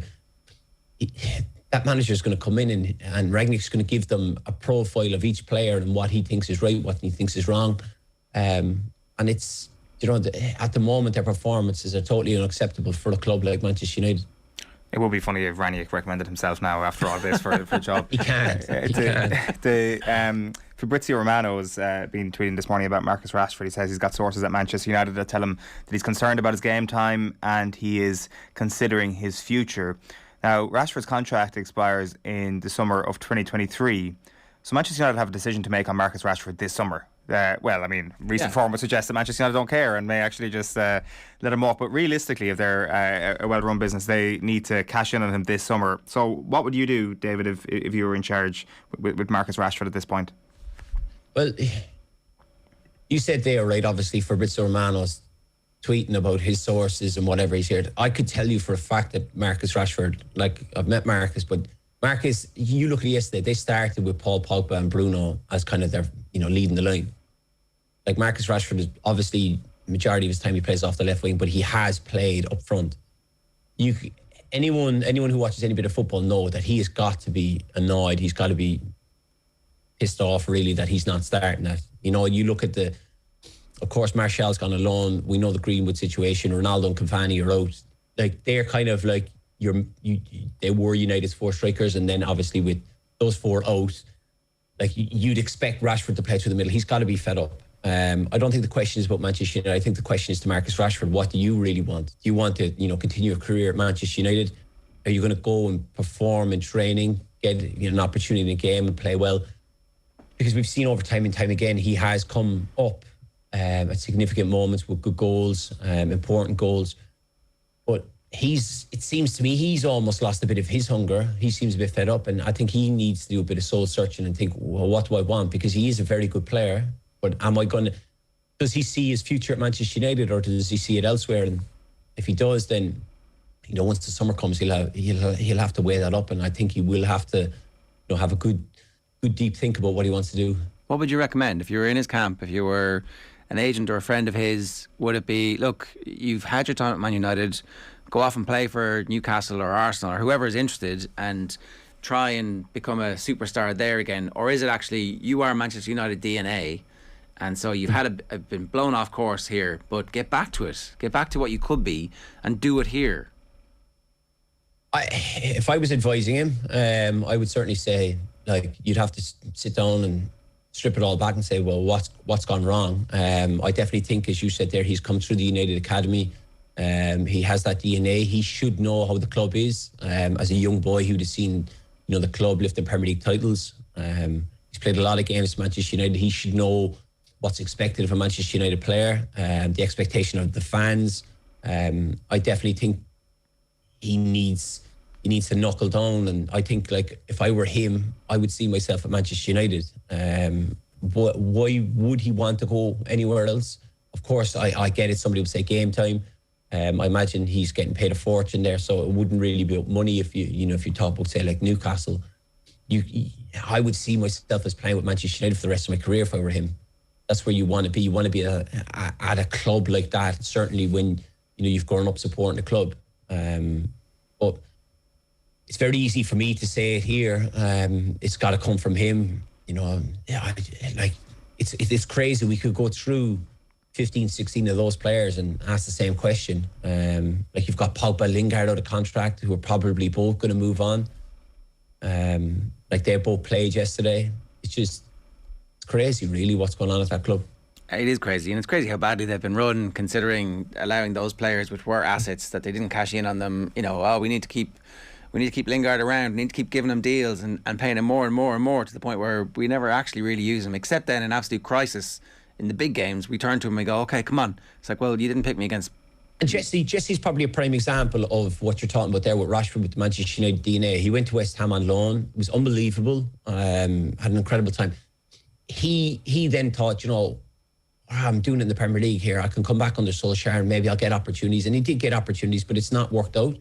Like he should have left in January. There was enough clubs sniffing around him. West Ham wanted him back. David Moyes obviously speaks so highly of him. Newcastle were interested. That's your opportunity to go and play, the last 15, 16 games of the Premier League season, and then, try and kick on, and then he can re-establish himself in the England squad or whatever. But there is that attachment too, which is like when I mentioned that because I thought about Rashford, that you don't want to get caught then in no man's land where you're kind of going nowhere. And it's a fair point. Yeah. So maybe there is. Maybe the right thing, certainly in Lingard's case, the right thing was just get out. Just get out and go and do and be yourself. And maybe Rashford, maybe it's too oppressive. And that's the other side of this, is like you keep getting told that, there's never been a matchday squad without a United youth player. It's like, well, so am I just here because they don't want to break that streak, or am I here because they actually want me in the squad? And maybe somebody else can take that pressure. Let's talk about the teams who are playing well at the moment. Talk about City in a minute. What did you make of Liverpool's performance? Because again, we were talking on Friday, and I felt like they were going to probably dominate that game and win handily, but it wasn't as easy. It wasn't actually easy at all for them. No, but look, we just obviously Liverpool are on this magnificent run. With the 12 wins, and you kind of expect them to go in. You expect them to win. You expect them to dominate. Certainly playing at Anfield. West Ham are a very well organised team who are in, they're battling for top four. Whether or not they'll get it, I don't know, but they're certainly up there. And David Moyes has them well organised. They're very difficult to beat. And look, they created a lot of chances against Liverpool. Trent having to clear one off the line, Alisson having to come up trumps. On another day, or a better team like your Man City, they take those opportunities. I seen that yesterday. Even I know we'll talk about it, but United City are so ruthless that West Ham probably lacked that, where there was obviously massive talk in the transfer window of them signing a striker to kind of compete with Antonio, who can get them the 15 to 20 goals. But at the same time, Liverpool just need to get the job done. Of course, you would like to play better, but I think at this significant part of the season, it's about 3 points and closing, trying to close that gap on Manchester City and keep them under pressure. But, they got the job done, and that's all that matters. On the point of Trent Alexander-Arnold, Jurgen Klopp was coming out afterwards saying that he wouldn't be in the team if he couldn't defend it. I know you've touched on it there a moment ago about his ability to defend, and you said that his one-on-one defending has got better over the last little while. So what are you seeing from Trent on that front? I guess what we're talking about in the aftermath of Saturday was a goal line clearance and a great assist, but I guess it's away from that I want to focus on here, his actual one-on-one marking. Yeah, well, it's more in the probably in the transition zone. It's when Liverpool are, we've seen it time and time again when Liverpool play this high line, that when, like with West Ham, for example, when they break, Trent in the past, I think if he was open-minded and he looked back at his own performances, games when he's so good going forward that he doesn't necessarily always sprint back or get back as quick as he could. And I think that has developed with him because, there was a lot of games where a lot of chances came down his side because, of course, on the other side, you've got Virgil, which is obviously a colossal defender, so people tend to try and avoid him. But he's just, it's more of his defensive work rates. He's getting back quicker. He's getting himself into better positions where, in the past, he was kind of getting there, 5, 6, 7 seconds too late. That, he's already out of position, but now he's getting back quicker. So then he's solid. They're able to then deal with the situation. You've seen that with the goal line clearance. In the past, Trent would have never probably been in that kind of situation. But that's obviously something that he's worked on. Like, there's no doubting his ability going forward. He's the best attacking fullback in the world. You've seen that with his goals and his assists. But certainly he has massively improved going back. What about when it comes to the Liverpool's line? I mean, this is not a comment on it ever changing or not being the right decision, but there was obviously a couple of the opportunities for West Ham on Saturday night, including the one that Trent Alexander-Arnold cleared off the line. Do you think that there's a situation coming where they are going to start leaking more goals at the moment, or was Saturday probably as bad as it's going to look in those sort of isolated moments? Well, you only have to remember back to the Aston Villa game where Liverpool got hammered. There will come the odd game where they do get, sucker punched and they do get caught, and a team is on it, or a forward or wingers are on it, and they're going to, every opportunity they get, they're going to score. That will happen. But at the same time, we have always had the Liverpool front three, but it's now like the front five. Obviously, if you add Jota, Diaz into that mix of the previous front three, like there's so much goals there. There's so many opportunities being created. Like the other day, Salah didn't have his finest game, but then Mane played through the middle. Thought he did really well. All he was missing was, a bit more. Like in terms of goals or whatever. Like Diaz looks like an incredible, signing, slotted straight in. So I think if Liverpool do play that high line and they do concede goals, I still think they have so much firepower that they'll score more than the opposition. And it only takes, I don't think we'll have a repeat of the Villa game, but I do think there would be the odd goal that will be lost. You look at Fornals, should have scored the other day. It will happen occasionally, but I think Liverpool at the moment are just smelling themselves. They feel too good, and going forward they'll just score more goals than the opposition. Quick word about City, right? From a Liverpool perspective, actually the Manchester Derby rolling around to energise City and make them very interested again and take their mind off the chasing pack, probably not great from Liverpool. They would have been happy enough for City to be drifting along, coasting, but the energy and injection of meaning yesterday suddenly means that City are back again. So but I don't even think City had kind of gone anywhere. Obviously, the Spurs performance was disappointing, but Liverpool are going to have a blimp in a game like City. It's just Man City are like machines. They're like robots. Like Pep's blessed with 22 players that he could start any one of them, and they still put in a level of performance. City. The question we had on Friday when we were talking about, you couldn't call the game because you didn't know if United would sit in and try and catch them on the counter-attack with their speed and their pace. But City just turn up and roll. Like City were only in third gear Sunday. That's the scary thing. City could have gone up a few more levels if they really, really wanted to. But that's look, they've been thereabouts the last few seasons, competing on all fronts for every football trophy they can win. They're not going to make it easy for Liverpool. If Liverpool are going to win the Premier League title, they're going to have to. You're going to have to do it the hard way, and they're going to have to. If Man City get beaten by Liverpool, then they'll accept it, because City are just going to keep going and they're going to keep winning games. They're a fantastic side. It's interesting because I've heard people say that alright in the aftermath of yesterday, that City did have a couple of other gears to go to. Is that a deliberate decision for Manchester City, or I guess it's probably a reaction to the scoreboard late in the game, where you do see things like this scissor kick from Cancelo? They are kind of like taking the piss a little bit with Manchester United. There's no getting away from it. But is it actually more of a subconscious thing that seeps in, David, that you actually can't do anything about it, that there is that, not a complacency, but there's this sense of just dropping down those gears a little bit more than someone like Pep would actually want? He would have wanted them to maybe put the foot on the throat a little bit more, I suspect, yesterday. I wouldn't say the players are conscious of it while they're playing. For me, it's more about the way the opposition are playing against you. If you look at the second half, yes, as opposed to the first half, United were high pressing and City had to move the ball quicker. So that means players are, obviously more alert, they're sharper. As the second half progressed, United, look, it's been highlighted by every pundit around, the lack of effort, not tracking runners. That's what I kind of mean by City. City didn't really put them to the sword. I know they came out 4-1 winners, but the players were just kind of keeping the ball. They're jogging around. If United were pressing them hard, then City would have to work harder to move the ball, create angles, create opportunities or whatever.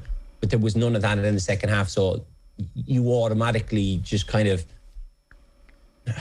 you don't put in as much effort because it becomes like a big possession-based game where you just keep the ball and you just move players around. And United players yesterday, like they weren't playing as a team, but two, they weren't even playing as individuals. The kind of like there was nobody really charging around, kind of going, I've had enough of this. They're taking the piss out of us. So City is just quite happy to keep the ball, knock it around, say, do you know what? Got another game in a few days' time. We'll just keep the ball and we'll keep you running around. And you know, if something pops up in around the box, one of us will take a shot. Or you know, it's just the way the kind of game unfolded for City that they're saying, well, we're not going to stress ourselves here. Got a game in a couple of days' time, and I don't want to get injured.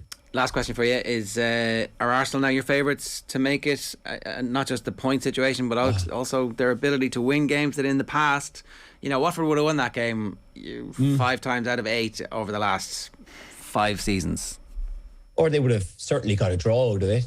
I don't know. It's just weird because Arsenal are kind of like tipping along nicely, and nobody's really talking about them now. Obviously, they've jumped into that 4th spot. They're a point clear of United. They've got 3 games in hand. You think if they are to get 7 points out of that, then can United bridge that gap? It could be very, very difficult. So you'd have to look at Arsenal are the team in the driving seat. It's just Arteta at the moment. I think the best bit of business he's done is get rid of Aubameyang. Not saying that he's not a very good footballer, but there was obviously something going wrong with Aubameyang in the background off the pitch. And you look at the front three of Saka, Martinelli and Odegaard, with Alexander Lacazette as the striker. They just seem to feed off him. It seems to be like kind of the father figure, and he's got these 3 young fellas flying, and whatever way Arteta has done it, you know, they just look good, and you know, they're getting results. Of course, they had a little bit of a shaky last 10 minutes in the game yesterday. But as you said there, in the past, they probably would have ended up conceding a goal, drawing the game or lost the game. But they're just finding ways to win, and they just keep going. And at the moment, you'd fancy them to go and, you know, obviously finish in the top 4. All right, we'll let you go, David. Good stuff. Thanks a million. Cheers. Cheers, lads. That's David Motta giving us his weekend thoughts there. Reminder, OTB AM brought to you live each morning by Gillette Labs for an effortless finish to your day. Bit of thunder there in the background, was it? Yeah, I'm so hungry. Are you distracted? Like, everything you're like, we're all floating hams to you, are we? Yeah, no. Usually the hunger staves off until about like 10 a.m. But not this morning for whatever reason. Obviously, maybe just obviously working up an appetite here, getting stuck into what do you call it at the top of the show? The weekend's action again? Bewildering. Yeah, that's exactly it. Consider me bewildered. The best player on the Manchester City pitch for 90 minutes yesterday was Bernardo Silva, says RB. Peter G says the post-Ferguson year at Manchester United has to be the biggest failure in Premier League history in terms of rebuilding squads, reshaping a club's playing style, and just waste of money. It is definitely up there with Liverpool after the first Kenny Dalglish period. How didn't Harry Maguire win man of the match? He assisted with all 4 goals, says Jared Fitzpatrick. If the wages for footballers weren't so obscenely high, then clearing out deadwood would be much easier, says Damien. It's kind of, you know, if my granny had balls. The scouting system is a shambles at Manchester United. Also, 90% of the wages should be win bonus only, says MOC. But then they won't sign for you. That's the point. It's like mediocre players will be able to be signed by other teams for money. The weekly Man United post-mortem never tire of hearing their woes. Oh, where are those United fans these days? There used to be loads of them. You'll never walk alone, says Paul McGee. And Bonnie says Diaz signing for Liverpool shows what United are not doing. Good player for a good price with room to get even better. The thing is, if he signed for Man United, would he look any good? Yeah, that's the key point. In the current squad, like, where would he play? Who would he be taking the place of? Who'd be defending him? Who'd be passing the ball? He'd be playing as probably a number 9. Jurgen Klopp is obviously, I mean, nothing more needs to be said about what he's done at Liverpool, but in the midst of all their fantastic recruitment, the end product of it is a manager who always does the right thing with them and has an incredible culture in that dressing room. So that is a huge part of it as well. No doubt that the recruitment is excellent. Remember all the money they were getting for the Jordan Ives of the world as well. Yeah. Like that's exactly the stuff that United haven't done to allow them to make this be seamless. The 1.1 billion racks up because they don't get any money back for anything ever. They never sell when... Like, the Rashford thing's going to be really interesting now. What would you do? I would sell. I think I would as well. I would say, like, if you're making a business decision. How much are you going to get from him? Oh God, that's 25 million. 20. Oh no, I'm thinking 40. You're thinking 40. I suppose he's English. There's a bit of a tax on that. 1 year left in the deal though. Yeah, but like he's available. So Everton, Newcastle, Palace, they all have money to buy someone at that level. Like, what are you doing though if you're one of those clubs? Are you investing in someone like Marcus Rashford, or would you be pinning your hopes on, if you're Crystal Palace, finding the next Eze, for example? You probably, maybe I shouldn't have mentioned Palace, but you know, there's a load of teams at that level who would splash 40 million. Villa might spend that money. Oh, here's the thing. I don't disagree that they would, but I'm asking if they should. Like, Everton did show that they went out and signed Dele Alli, not so long ago. Alex Iwobi. Same price. Like, there's more, actually, I think. There's definitely potential for one of those clubs to sign Marcus Rashford.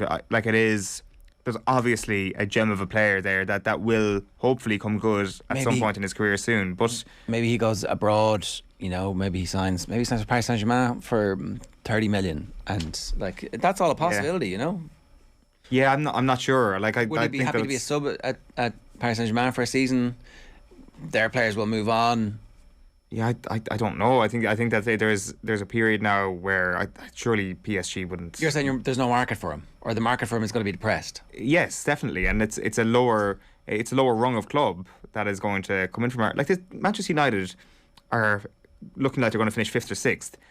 They had a load of attacking players out, and Marcus Rashford can't start. Like, it's not like we're talking about a player who can't get into the Liverpool team here, and PSG might be interested in that. So why would PSG be interested in Marcus Rashford? Like, why would any club do that? Because that's how this works. Yeah, that's how this carousel of nonsense works. It's like, we'll take him and see. He might be, because there's definitely the bones of a really good player there. It's just whether or not some manager has the ego to think that they can fix him. Yeah, I agree, but I think that it's about dropping down a level, and for him to find that himself. Okay, give me where do you think he most likely ends up, and how much? Well, you see, this is the thing. You mentioned everything there, and everything just feels like an absolute fit for £25 million. But I don't think that Everton should do that for what it's worth. But it's hard to argue against the fact that that's probably what's going to happen. Conor Costello says, Eoin. Uh-oh. This never goes well. Eddie Howe will someday be in the green. No. What a turnaround he's made to that whole football club. Yeah, he has done a very good job, hasn't he? Like, to the point that it's not even a conversation anymore about are Newcastle United going to go down, and the club we've just been talking about has completely replaced them in that regard. Tonight's a huge fixture, Everton against Tottenham, in the context of the relegation battle and in the top 4 battle. Newcastle up to 14th now at this point, and they've got games in hand on Brighton, a game in hand on Brighton, so they could end up finishing 13th or even 12th before the end of the season. So, like, he's done an excellent job. There's obviously a very big reason why that is. He's had a blank check for a lot of signings during January, but sometimes those signings blow up in your face. Yeah. So he actually has had to get it together pretty quickly. And it's not QPR under Harry Redknapp. No, this is also the most high pressure sequence of the Saudi era at Newcastle United. These first few months where you can sign players, but there's no guarantee that they would gel and keep you in the division, and then there would have come the complication of getting relegated. So he's managed to ride out that period of very high stakes, high pressure, and a really good win for them at the weekend again on Saturday. So I think that actually, when we're judging, say, who would sign Marcus Rashford next year, and look, people may disagree with me on that. People may think that Rashford would be a good piece of business, but I would say that a club like Everton are more likely to err in that department than Newcastle will be. Like, I would not be surprised next year if we're kind of like talking about Newcastle as a bigger club than Everton, and maybe it's already the case if you're looking at the league position. Oh, and their ability to sign players, they will be signing Champions League players to play in the Premier League on the hope of playing in the Champions League the following season, because that's how much money they have. All right, 17 minutes past 9, OTB AM brought to you live each morning by Gillette Labs for an effortless finish to your day. You were at Pride Park. I was. Watching the revolution and the greatest story in English football unfold before your eyes. They're closing the gap on Reading. They are, and I think... so for anybody who's unfamiliar with this, Derby have been docked gazillion points and should be already relegated. They would be well within their rights to have... folded up their tents in the style of Manchester United, and the season will be over and they'll be on the beach. But instead, Wayne Rooney is getting them to I don't know, is it play good football? But certainly they're winning games. They won again. You were there cheering them on. Playing really nice football. Lustily, yeah. A scouting report, because half the team is Irish, isn't it? There will be, I think, in 15th position right now if they hadn't got that 21 point deduction. Reading, of course, had a points deduction themselves, a much less significant one. So Reading are currently 5 points clear of them, but they also have a game in hand. So it's very much stacked against Derby at the moment. I think they lost 3 games on the bounce before the weekend win against Barnsley. Barnsley were absolutely atrocious, and they're getting relegated for sure. Derby were not atrocious, and in fact they actually looked really good. Jason Knight didn't start. Came off the bench. They love him. The fans absolutely love him. I think that maybe he was just a little bit exhausted after the last little while. I don't think it was a tactical decision. Still a kid. You obviously had Festi Ebeseli, who is one of the I guess the standard Irish players in the division this season. Hadn't quite realised that he's actually a left back, or at least that's where Rooney played him. But he's not, though. On Saturday. Yeah, he's a winger, because he played in the second half as a right winger. And unfortunately, in both of those halves, he was on the opposite side of the pitch to me, so I didn't get any, close-up scouting reports of Festi, unfortunately. But I was in the same ground as him, and he looked good. He's really good in these tight positions, always making the right decision, even against a packed enough defence, getting out of trouble. Didn't really see the blistering pace too much because Barnsley had such a deep line. But he looks really comfortable on the ball. And then obviously we were talking about this guy last week, but Aaron Cashin, their new centre back, who's played for not new, but he's come through as a centre back for Derby. He's played underage football for the Republic of Ireland. He looks really good. It's like he's conspicuously small for a centre back, maybe just because he's standing beside Curtis Davis, but really composed on the ball. Did make one error which almost led to a Barnsley goal, but other than that he was not perfect, and he looks like a real player, and they really like him. The fans really like him, and they're in love with the 3 Irish people, but not on the same level as they're in love with Wayne Rooney right now. I think they would etch him a statue right now if they had to. If they get relegated, is there a chance Rooney sticks around and brings them up? Because they will come up straight away if he sticks around, and I don't know. Yeah, I guess it depends on what happens financially, because I think there's a fear that if they go down that there will be further financial complication. Yeah. Right. Exactly, that's there's a genuine existential threat. And Mike Ashley is standing on the sideline going, let me in, put me in. I'm like, that would take away all the sense of, we love you, this is a great underdog story.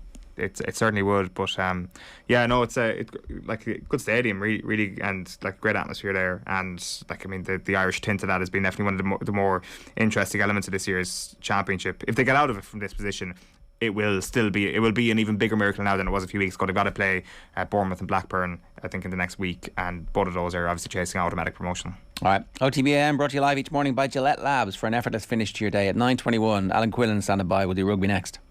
OTB AM on OTB Sports Radio, Ireland's first and only sports radio station. The football pod on OTB Sports. I don't think Dublin are going to be right in time. I think if it was the old season, I would still be very worried about Dublin, but I just can't see them getting right in time for it. Mayo carry Tyrrell. Who plays Mayo in the final? I told you, the Dubs are timing it for the All-Ireland final. Get the hop on everyone else and hear the football pod first on the OTB Sports app every Tuesday. For the latest on GAA, rugby, football and much more, download the OTB Sports app, turn on push notifications and hear it here first. FBD Insurance knows this sound spells trouble for van drivers. But if you're an existing FBD customer, you'll get 15% off a new van insurance policy. It's how we're keeping you and your van on the road. Visit fbd.ie or contact your local branch. FBD Insurance. Support. It's what we do. Terms and conditions apply. 15% discount available on new commercial motor policies only when an existing FBD farm, business, car or home policy is in place. FBD Insurance Group Limited, trading as FBD Insurance, is regulated by the Central Bank of Ireland. Commercial motor insurance is underwritten by FBD Insurance PLC. OTB AM with Gillette. Get into your flow with the new Gillette Labs razor with exfoliating bar. All right, 22 minutes past 9. Alan Quinlan is with us, host of the Red 78 podcast, which you can get if you just search Red 78. Alan, good morning to you. How are you getting on? Good, Jared. Thanks, and yourself? It's England week. Manu Tulagi is definitely out. There's a bit of doubt about Curry, and the English rugby media are ripping Eddie Jones a new one, saying it's time to get rid of him. He's got 2 games to save his England managerial career, coaching career. They're mad, aren't they? He's just building for the World Cup. He's just cycling through players. He's treating this like the National League when the Championship is around the corner. Probably. I think he seems quite calm and relaxed. He's talking about the new England that we've seen so far. They haven't been great, and a lot of the former English players have been ramping up a bit of pressure on him, the English press last week, and just talking about how pivotal this game is. I think it's probably nervousness and a worry and a fear about what Ireland going to Twickenham and possibly beating England there. I think that would really intensify the pressure on Eddie Jones. But look, they don't look the same as they were a couple of years ago, and he is rebuilding. And when you are rebuilding, you need a little bit of patience. But I'm not sure. We spoke about this last week about just the style they're trying to play. You know, they've two kind of ball-playing midfielders. They've lost a lot of power. Some injuries. Tuolangi's a huge loss to any team. But the Vunipola brothers, I watched Billy Vunipola at the weekend against Leicester, and he's still incredibly effective. I'm not really sure what's happened. Is it down to a fitness thing? But you know, you'd imagine he'd still try and keep him some way involved.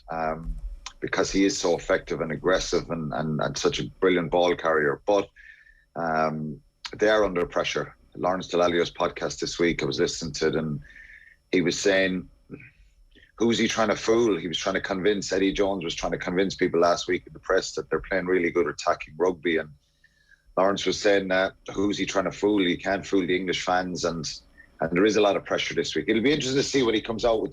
This game 2 years ago, he spoke about Ireland being the United Nations of rugby with, you know, the Irish qualified players, mainly South Africans, a couple of New Zealanders. He'll probably have some swipe this week at Ireland. Hopefully that'll at least make things interesting before we go and beat them, because that's what's going to happen here, right? We're a much better team than them at the moment. We've got an identity. We're further down the line. We should be beating this England team at the moment, particularly given all the doubts that England have. We should be confident going there anyway, but there's no guarantees, because obviously it's a really desperate kind of situation for them, in a sense that, you know, you never want to lose to they'll never want to lose to Ireland at home, and they've been pretty dominant against us the last number of years, bar last year in the game in the Aviva, where Ireland played really well and kind of resurrected their season, and kind of that was the start of a lot of change, the way the Irish team was playing. So it's they'll still try and be very physical. They've you know, Laws and Itoje, very powerful physical guys, Sinclair, Ellis Genge. I think Cowan Dickey is going to be a big loss to him, and it probably balances itself out with Andrew Porter being out. Porter's going to be a big loss to Ireland. But you know, they have a number of injury issues as well. Johnny Hill is not available. Sam Underhill coming back in gives them a bit of ballast, edge, aggression. And if Curry is fit and they could play Underhill and Curry, well, those two guys can be, you know, incredibly effective. So I think we should be confident, Jared, but not too confident, because, you know, it still will be a pretty physical challenge for Ireland. Is there already a situation emerging where the game plan is a little bit predictable in how much it's based on Marcus Smith at 10? Is it like a little less fluid than it used to be? Well, Eddie Jones is kind of saying that they play 2-3 phases, just trying to get a foothold and get some shape, and then his reliance is on Smith and you know, Henry Slade, who played 12 the last day against England, to try and see where the space is and play off the cuff a little bit, which, you know, sometimes we criticise teams for being over prescriptive, if you like, and organised and structured. He's trying to play a little bit less structured, I think, but still England kick the ball a lot themselves, and they just lack that little bit of penetration. They have a lot of footballers and ball players in that back line, but they were quite lateral against Wales a lot of the time, and struggled to find any sort of identity. So when he says the new look England, I'm not really sure what they're doing at the moment, but you know, it's a strange one on, because it's hard to judge them. They were really poor in Scotland. They had a lot of possession, but just lacked any sort of ruthlessness to put Scotland away. And when you look at the possession stats and stuff and territory after the game, England should have won that game. Italy, hard to judge it, 33-0. I think that was the score, and they were lackluster a little bit at times there, and look like they're not really sure what they're doing sometimes, particularly when they get into multi-phase. But I'm sure they'll be probably they'll be better organised this week and probably better for that hard-fought win against Wales at home. But on the balance of what we've seen so far, Ireland should be pretty confident going there and confident in getting results and confident of implementing their own plan there. But you never know. You're going to get a physical... Ireland don't want to get ahead of themselves or the public or the media, because England will be really kind of physically aware and ready for Ireland and looking to impose themselves. Bookies have it essentially a 50-50 game. Ireland slight favourites heading into it. These are the tests that we need to learn how to navigate if we are going to be successful over the next couple of years in our group in the World Cup, and then the opponents that we're coming up against in a potential quarter-final if we make it that far. So from that perspective, what are you looking for? Okay, so front up to the physical stuff, but what do we need to see pointers about game management, about intelligence? Yeah, I think that's really important. You mentioned it, Ger, game management and composure, because what are England going to do? If you were England here, you're going to try and be physical. A lot of these guys would have been involved in English teams in the last number of years who physically got the better of Ireland. So they're going to try and work off that template straight away. And they always do, English teams. They still have a big physical side.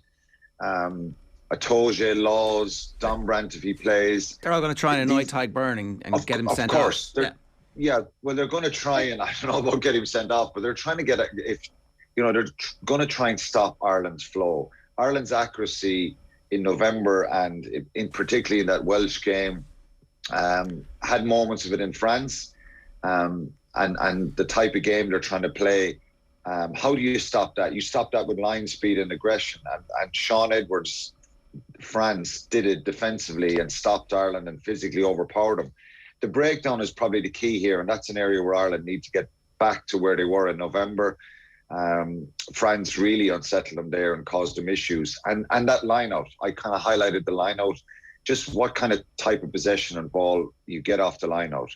And if Ireland can hold on to the ball and be composed, well, then they can implement the game they want to play, and that expansive multi-phase game, their accuracy and their lines of running and all that stuff have been very impressive so far. So I'm not saying England solely to beat Ireland or have to just stop them, but it's probably, it'll be their biggest focus this week. How do they get off the line really quickly? How do they go after Ireland's breakdown? So that's them. What do we do if they do all that to us?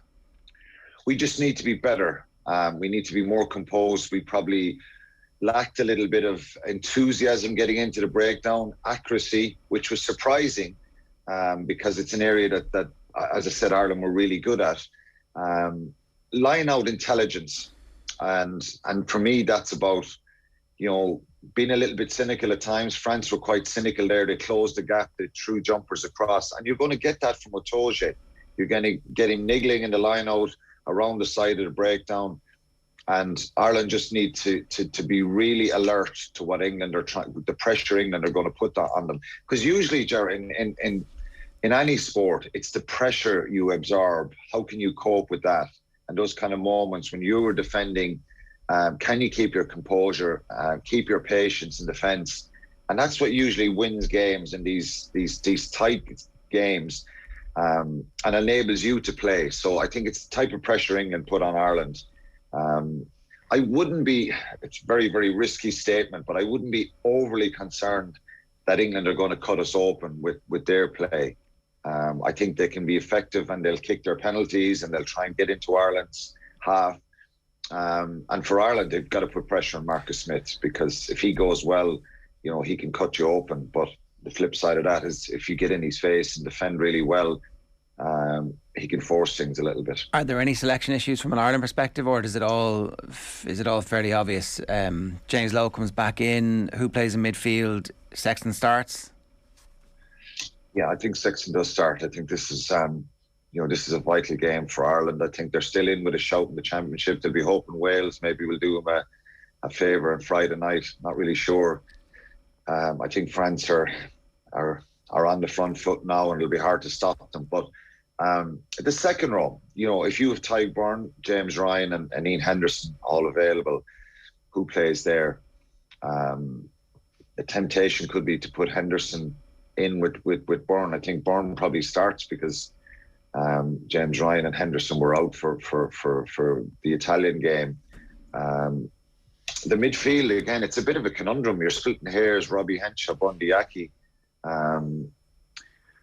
It's a tricky one. But look, I think Ireland in pretty good shape from an injury profile.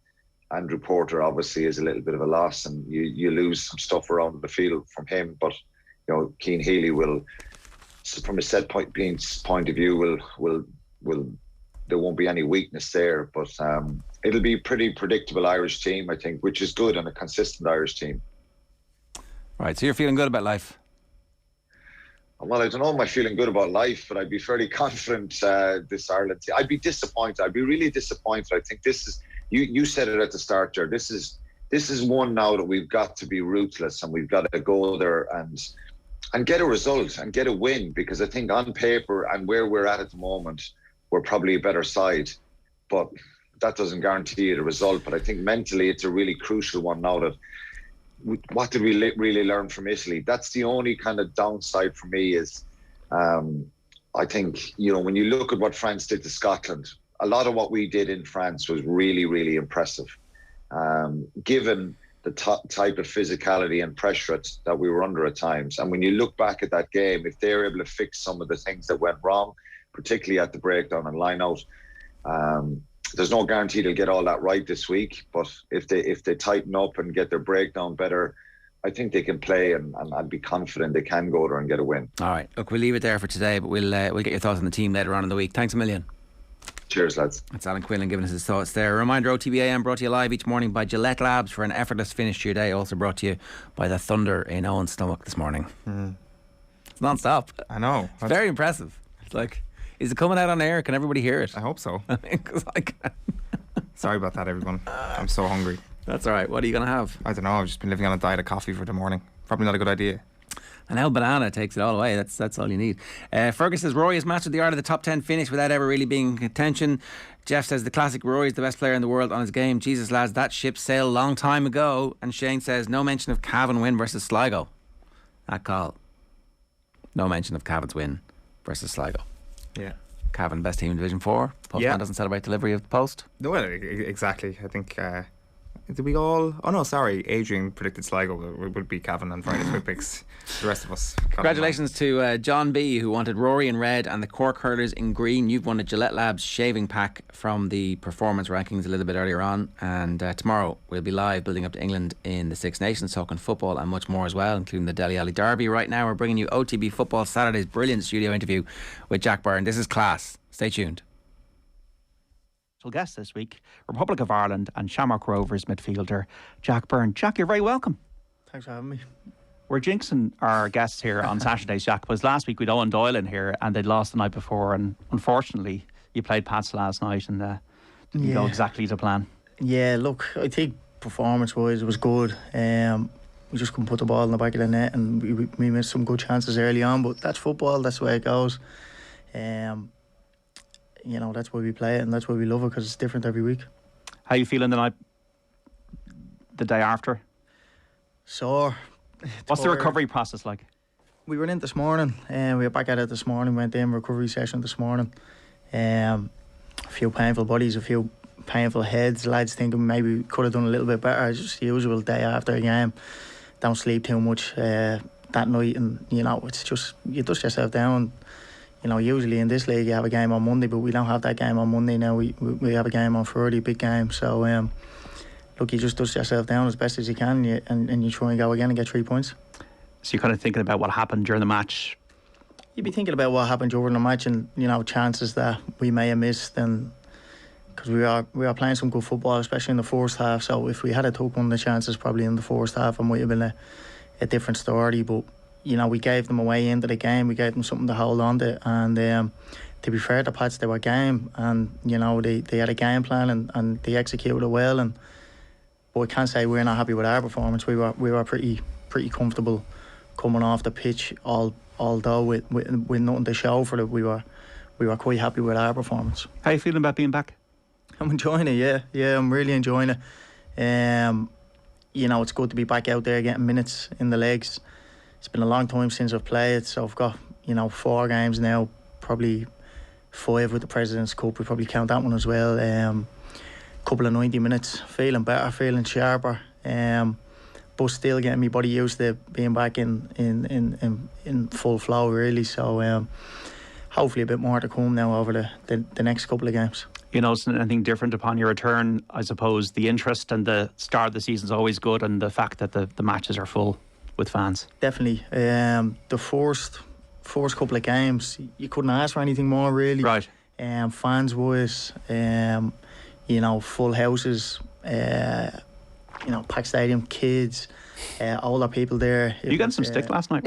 Yeah, of course. That's why you couldn't sleep. You were thinking as a 7-year-old. I told Johnny on the way in there that some 7-year-old was leaning over the fence when it was in Richmond Park. Obviously, when you're going to take the corners, you've got about a centimetre of a run up to take the corner, and there's some 7-year-old there throwing bottles at me saying, you know, get back to Cyprus, basically, and not in that manner. I told him maybe a less polite manner. I told him I was freezing. I wish I could. But you have to accept the banter as well, lads. Yeah, you know, it's all part of it. Yeah, you want that. You know, you don't want to be going there and it's easy and you walk away 3 points, or you know, nobody cares. The reason why I love playing here and the reason why, you know, I wanted to come back here is because I know the connection that I have with the Shamrock Rovers fans, but I see you know, the connections that, you know, towns have. Just say when you go down to Sligo or you know, I used to love going down and playing against Cork because it was like that down there. It was brilliant. We need to build more of that, don't we? You do. That community spirit and that profile. I think it's getting cooler for young kids to go to League of Ireland games now, and that's the way it's you're gonna build it. You know, I think, you know, the academies obviously merging with the first teams. The kids kind of want to go and they want to see the Eoin Doyles. They want to see the Chris Forresters at Pats. And they're kind of looking like, you know, looking to them players now, but I want to be the next one of them, and they're going to the games now. They're excited going to the games, and you know, that builds, you know, a legacy for a fan, really, when they're going to the FAI Cup finals from a young age all the way through. I talk to some Shamrock Rovers fans that are, you know, 70 years of age, talking about when they were playing in previous stadiums and previous cup finals and all this. So that's what you need, but it has to start early on. It has to start as, you know, when they're young. In terms of like, you know, looking at the Premier League or the Manchester Derby tomorrow, are you still keeping tabs with like some of your former teammates at the Etihad? Yeah, no, I do. Yeah, I still speak to obviously Jack Grealish and drop Phil Foden the odd message. I wouldn't say I talk to them every day because I'm not. It's not like that. I'm not that kind of person just because I play for Man City or whatever. I feel like I need to chat to them every day. But you know, I like to think that most of the clubs we've been at, I've had good relationships with players that I've played with, and you know, still chat to them and still be, you know, on good terms. But yeah, obviously a big game, so you know, I'm looking forward to seeing how they do. What's Grealish feeling like in terms of the way it's gone so far? I think he's happy enough, to be honest. He's sitting there, what is it? 400, 500 He's deeply unhappy with life. Yeah, I don't think it's bothering him too much what people I thought are saying. he'd be playing more often, or I thought, like, you know, that it was. Yeah, I think he's still struggling with a shin injury that he picked up at Villa a couple of probably to the back end of the season. They stayed up. So, but if you break down his performances, I think he's been okay. You know what I mean? I think he's played well. I don't think they haven't lost many games he's played. He's obviously gone into a new level, Champions League. If you take away the price tag, then you know, I think he's done well. Like, you know, it's just they've paid such big money for him. Paid obviously £100 million for him. It's, you know, record transfer. So there's a lot more pressure involved in that. But I think there was probably more to the Grealish signing than just what he brings on the pitch. I think they were kind of looking for one of those, you know, superstar poster boys. During the Euros, everyone was asking for him to play, so I think there was a little bit more to it than just his footballing ability. They're still trying to figure out how to get him into the team, really, now, I think. Well, your friendship with Grealish, did that come from Irish under-21 duty, is it? Or? Yeah, that would have came from Ireland under-21s and just being around Manchester and you know, obviously playing against him when he was at Villa and stuff, and then having some mutual friends, and whenever they'd be up in Manchester we'd go out because, you know, it was we were young and we were just that's what we were doing, you know. So, and then obviously I was in the 21s very young. I was in the 21s, I think, at 17.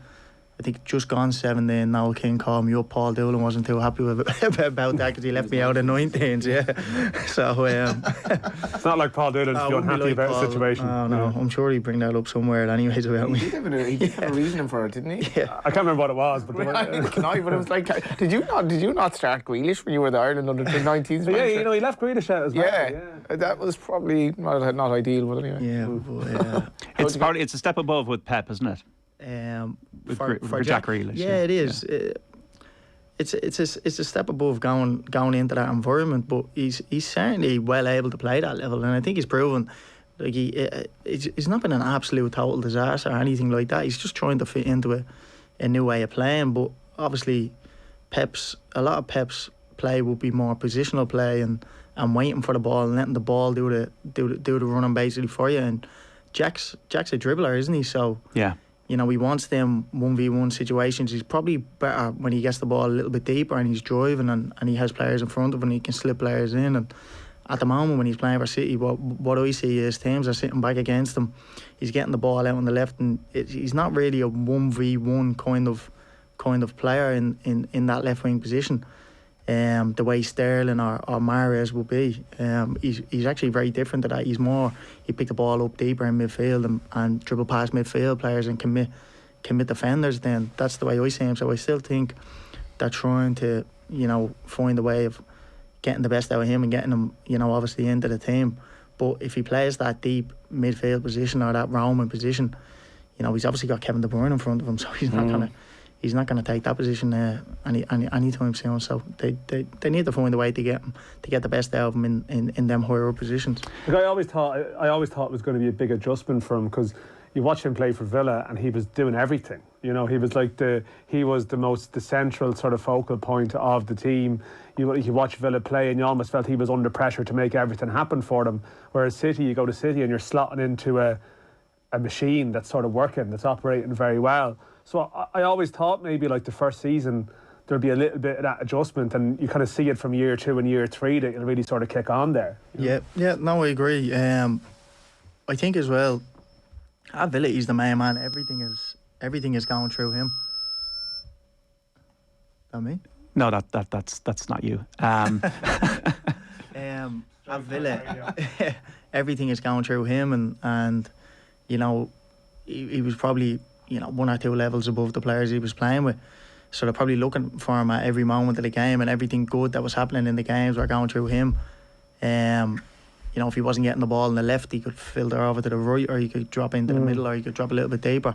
At City, he's not going to do that because they've got so much of the ball that he has to hold his position, and you know, it's not even for him to get the ball most of the time. It's just to pin oppositions in positions that, you know, the other players can get free. It's basically just you know, they use players as decoys really at City. Is there any sense that players couldn't not enjoy all aspects of playing for Guardiola, because it is like you compare like that to, we'll say, obviously Villa, but like even Man United, where you have a bit of freedom, like it is regimented, I suppose, is it?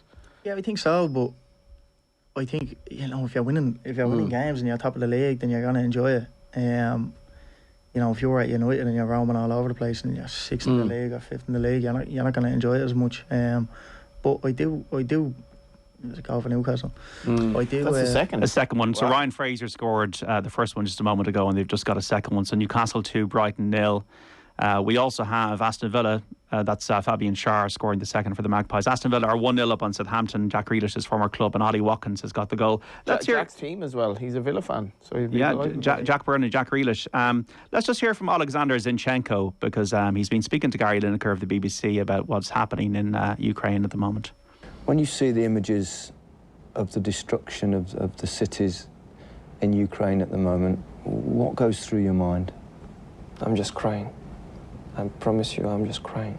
It's already a week, like, I'm not counting, but even I can drive the car from the training ground, or it doesn't matter where, I can just cry from nothing, because it is everything in my head. Imagine the place where you was born, when you was growing up, and there is just empty ground. Does it also make you feel proud of your people, the way they've stood up and been brave, and from the leaders onwards, Zelensky, Klitschko, and obviously the population? I'm so proud to be Ukrainian one, and I will be forever, for the rest of my life. And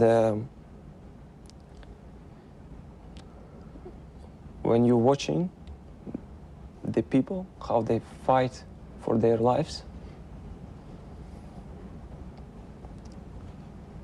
there is no words, you know.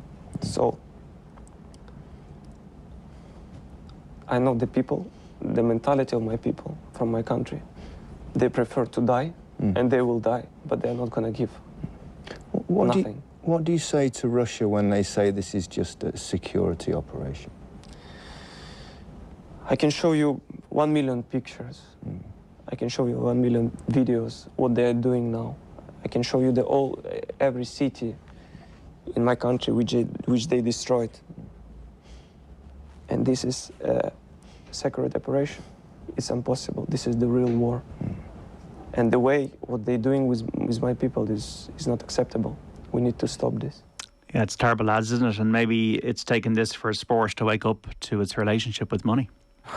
Well, we're watching Newcastle here, so probably not. Did either. So many contradictions in the whole thing. I mean, the Abramovich thing at Chelsea is very, very complex as well. It's very hard to know much about him because he never really talks, and it's ultimately tragic. And FIFA's hand was forced a bit by what happened after initially kind of procrastinating over it. We have a World Cup in Qatar that's deeply questionable, and you know, obviously Russia are being punished here, but it's not like football has become a saint overnight or anything like that. No, Dan, the legacy of Abramovich is pretty stark, isn't it? For 19 years, like, I was looking at when he took over Chelsea, there was just 2 clubs owned by non-English people, Fulham and Chelsea, when he took over. Yeah, I mean, I'm not sure if it's something that you can sort of attribute to the Abramovich era. I think it's more the Premier League has sort of become a sort of a multicultural sort of league in that time, and that ownership situation was always likely to probably transpire. But yeah, like, it is a sort of it's just reading the pieces about it this week, the speed with which this seems to have happened. You know, that I assume there's a sort of a degree of insulation, believing that in football this actually won't come to pass, this scenario won't come to pass, that maybe he would have to give it up, and then clearly that changed in the space of sort of 24, 48 hours. But I take Johnny's point. I agree. Like, you know, is this going to be some kind of reckoning for football's relationship with sort of where it gets its money from? It's very unlikely. Like, you saw the comments from Amanda Staveley at Newcastle. Bizarre comments. That was a strange. But they're not bizarre, really, John. Like, I mean, I know what you're saying. They're strange in the context of what you might What's choose happened to this believe. week. But there's no way that she's going to come out and say something as if, yeah, maybe we need to have a think about this. Like, she's been, you know, she's in tandem with, or sort of operating as a representative of an ownership group. The Saudi relationship with the Newcastle relationship, with the Saudi hierarchy is more direct, as much as Abramovich is the whole area of his relationship with Putin. I mean, it's been subject to like legal issues and stuff when people have written about it. I don't think people are encountering any legal issues linking Newcastle with the PIF and Saudi hierarchy. So Staveley wasn't going to say anything. She sort of said it's a shame it has to be taken off him because maybe they're worried about some kind of precedent. But no, like, strong words from Zinchenko and like, that is powerful. I mean, you see Russia, Johnny says Russia have been punished, but obviously they're talking about appealing. And I think they probably would think they have a chance of appealing too, because lawyers will cite precedents or other examples or whatever it might be, and as a result, who knows where that case might go. So, yeah, it's sad. You know Zinchenko, Jack. You spent a bit of time with him at City. Yeah, it would have been. He would have came over to City. Would have been in the reserves with him. Good player, great lad. Was actually number 10 when we played together. Look, it's obviously terrible what's going on at the moment, and hopefully it can be all sorted soon, somehow. But it's hard to say if it will be or if it won't be. I think the people in football, to see Thomas Tuchel out there, various other people being asked about it. Like, it is a difficult one for them, but I don't know. Like, I don't see. Absolve responsibility. They have to front up, I think, though, and answer. I think they're right to be asked the questions. Yeah. Like, I don't know which press conference I was watching, where someone just kept being asked about it. Was it Tuchel? It was Tuchel. And it's the right thing to do, is to keep asking, in my opinion, because you have to sort of, you know, you can't just go, okay, this is a tough subject, we won't go there today. But I also understand, like, the compromised position that people feel in terms of not being able to answer. And, like, you know, probably this world, Jack, like, you know, people, footballers, everyone is advised to be so careful on what they say anyway. Yeah. Zinchenko is got a powerful lobby, and, you know, but you can imagine, you know, the handlers and other people that are around are just telling people to be safe and not to overcommit in anything they say. Especially for someone like Tuchel, who at the time was obviously, you know, Rory McIlroy was still employing him and still calling all the shots there. When he was first asked about it, so then he obviously came out with a statement saying he was handing over to the I think it was the charity Foundation, but you know, Abramovich, he's pumped an awful lot of money into Chelsea, and he's probably started the, you know, that big turn in the Premier League massively. Yeah, massively, like, you know. So there's only 3 now English owners in the Premier League, and it's the horse is bolted completely on the Premier League. It's like, I don't think they can do anything now to reverse what they've done. They signed a 10 billion contract for international rights. So 5 billion of that from international sport, and 5 billion from the domestic market. Yeah, like it's sad now that, you know, when we had the Super League and the fans protesting, that was almost like the last. The Premier League is the Super League now. Yeah, and that was almost like the last thing of the dying wasp, because fans going to games isn't all that important to the clubs anymore. It's the money comes from elsewhere. And there can't be following orders, like, and we go back to the war as well. I was following orders. You can't absolve yourself. If you're a part of these clubs, you do have to look into where the money is coming from, and it's not just about playing football. And I thought what was most interesting about the Zinchenko interview, which was really excellent, was he's really hurt by the silence of Russians about this. Because if you were a Russian person and you were a Russian footballer, you are in a position of influence here. And I'm sorry, but there's no way in the world, in any fair world, that you can, as much as Russian people are being indoctrinated by the media over there, if you're a Russian footballer playing globally, it is beholden of you to look at this and say, this is wrong. This is absolutely wrong. And if this was done in my name as an Irish person, I'd be the first person to say, this is disgusting what's happened here. And Russian players, I think, have hurt Zinchenko by not saying anything about it. Maybe a fear element there, though. Like, Russia's on the road now, day by day, to North Korea. That's where Russia's going. Yeah, like, it's turned into, obviously, you know, Putin basically seems to have his, you know, basically he's calling the shots and everything. But at the same time, you know, you can't. People just can't be silent. I mean, you have to be a little bit brave and say, this is wrong. You know, this is wrong, and you know, you can't exist in fear if you're a footballer just because you're from Russia. I mean, the brave people have been out in the streets in St. Petersburg and other cities, despite the fact that they, you know, fear imprisonment and that. And if you're a closeted footballer playing in Europe, I think you should be, you know, apt to say, well, this is wrong, and it's not in my name. I think, like, the vast majority of the Russian national team are still playing in Russia. They don't have too many based overseas. I think the tennis player, did Medvedev maybe have some comments about it? He just was obviously talking about, you know, we all want peace. Was the genesis of what he said. Yeah, and, like, there was some chat that even around the Paralympic stuff that, like, maybe some of the Russian athletes had been sort of, you know, were alleged to have been sort of taunting sort of Ukrainians, which is sort of hard to get your head around, really. But I think, I don't know, like, the relationship between the state and I suppose big sport, as you want to call it, in Russia. I mean, John, myself and yourself were both over there in 2018 at the World Cup. You know, the team, you know, performed quite well. There's a strong relationship there, and I think there probably is a fear, as Johnny says, and you would like. You would love if players came out and said something. I agree with Zinchenko. It would be the right thing to do. But I would suspect, again, and we go back to the point, I'd say there might be players who want to say something who are being advised to say nothing. And like, we have seen other people in Russian football, like a couple of managers left their position and didn't want to work there. And you will see, obviously, if that situation continues, like, clubs in Russia will struggle and they'll lose people. But I think I'd say it's just I think fear is probably the right word, to be honest.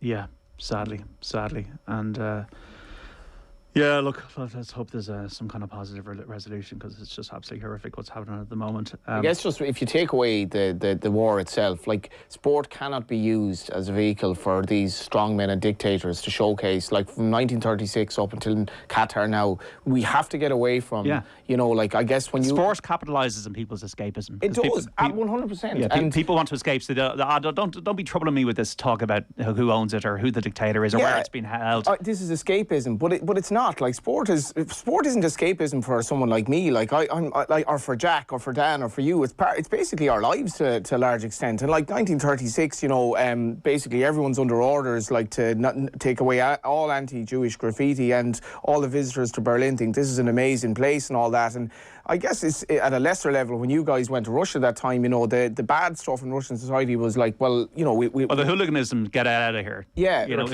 was the safest place on earth. It was the most joyous place. I mean, I do think that I don't connect the sports washing of Russia's reputation at the World Cup with what's happened in Ukraine. I don't actually connect it, and I actually think that there was a bit of... I think Russia was spooked by the fact that for the first ever time, people had come to their country from all around the world, South America and Europe and everywhere else in Australia, and had a brilliant time. And Russian people were, I having seen them, and Dan can say what he wants to say, were baffled in a smiling way, and to the extent where when Russia beat Spain, the army were coming out and telling people to calm down, because control was being loosened by the fact that people were saying, well, you know, this is interesting.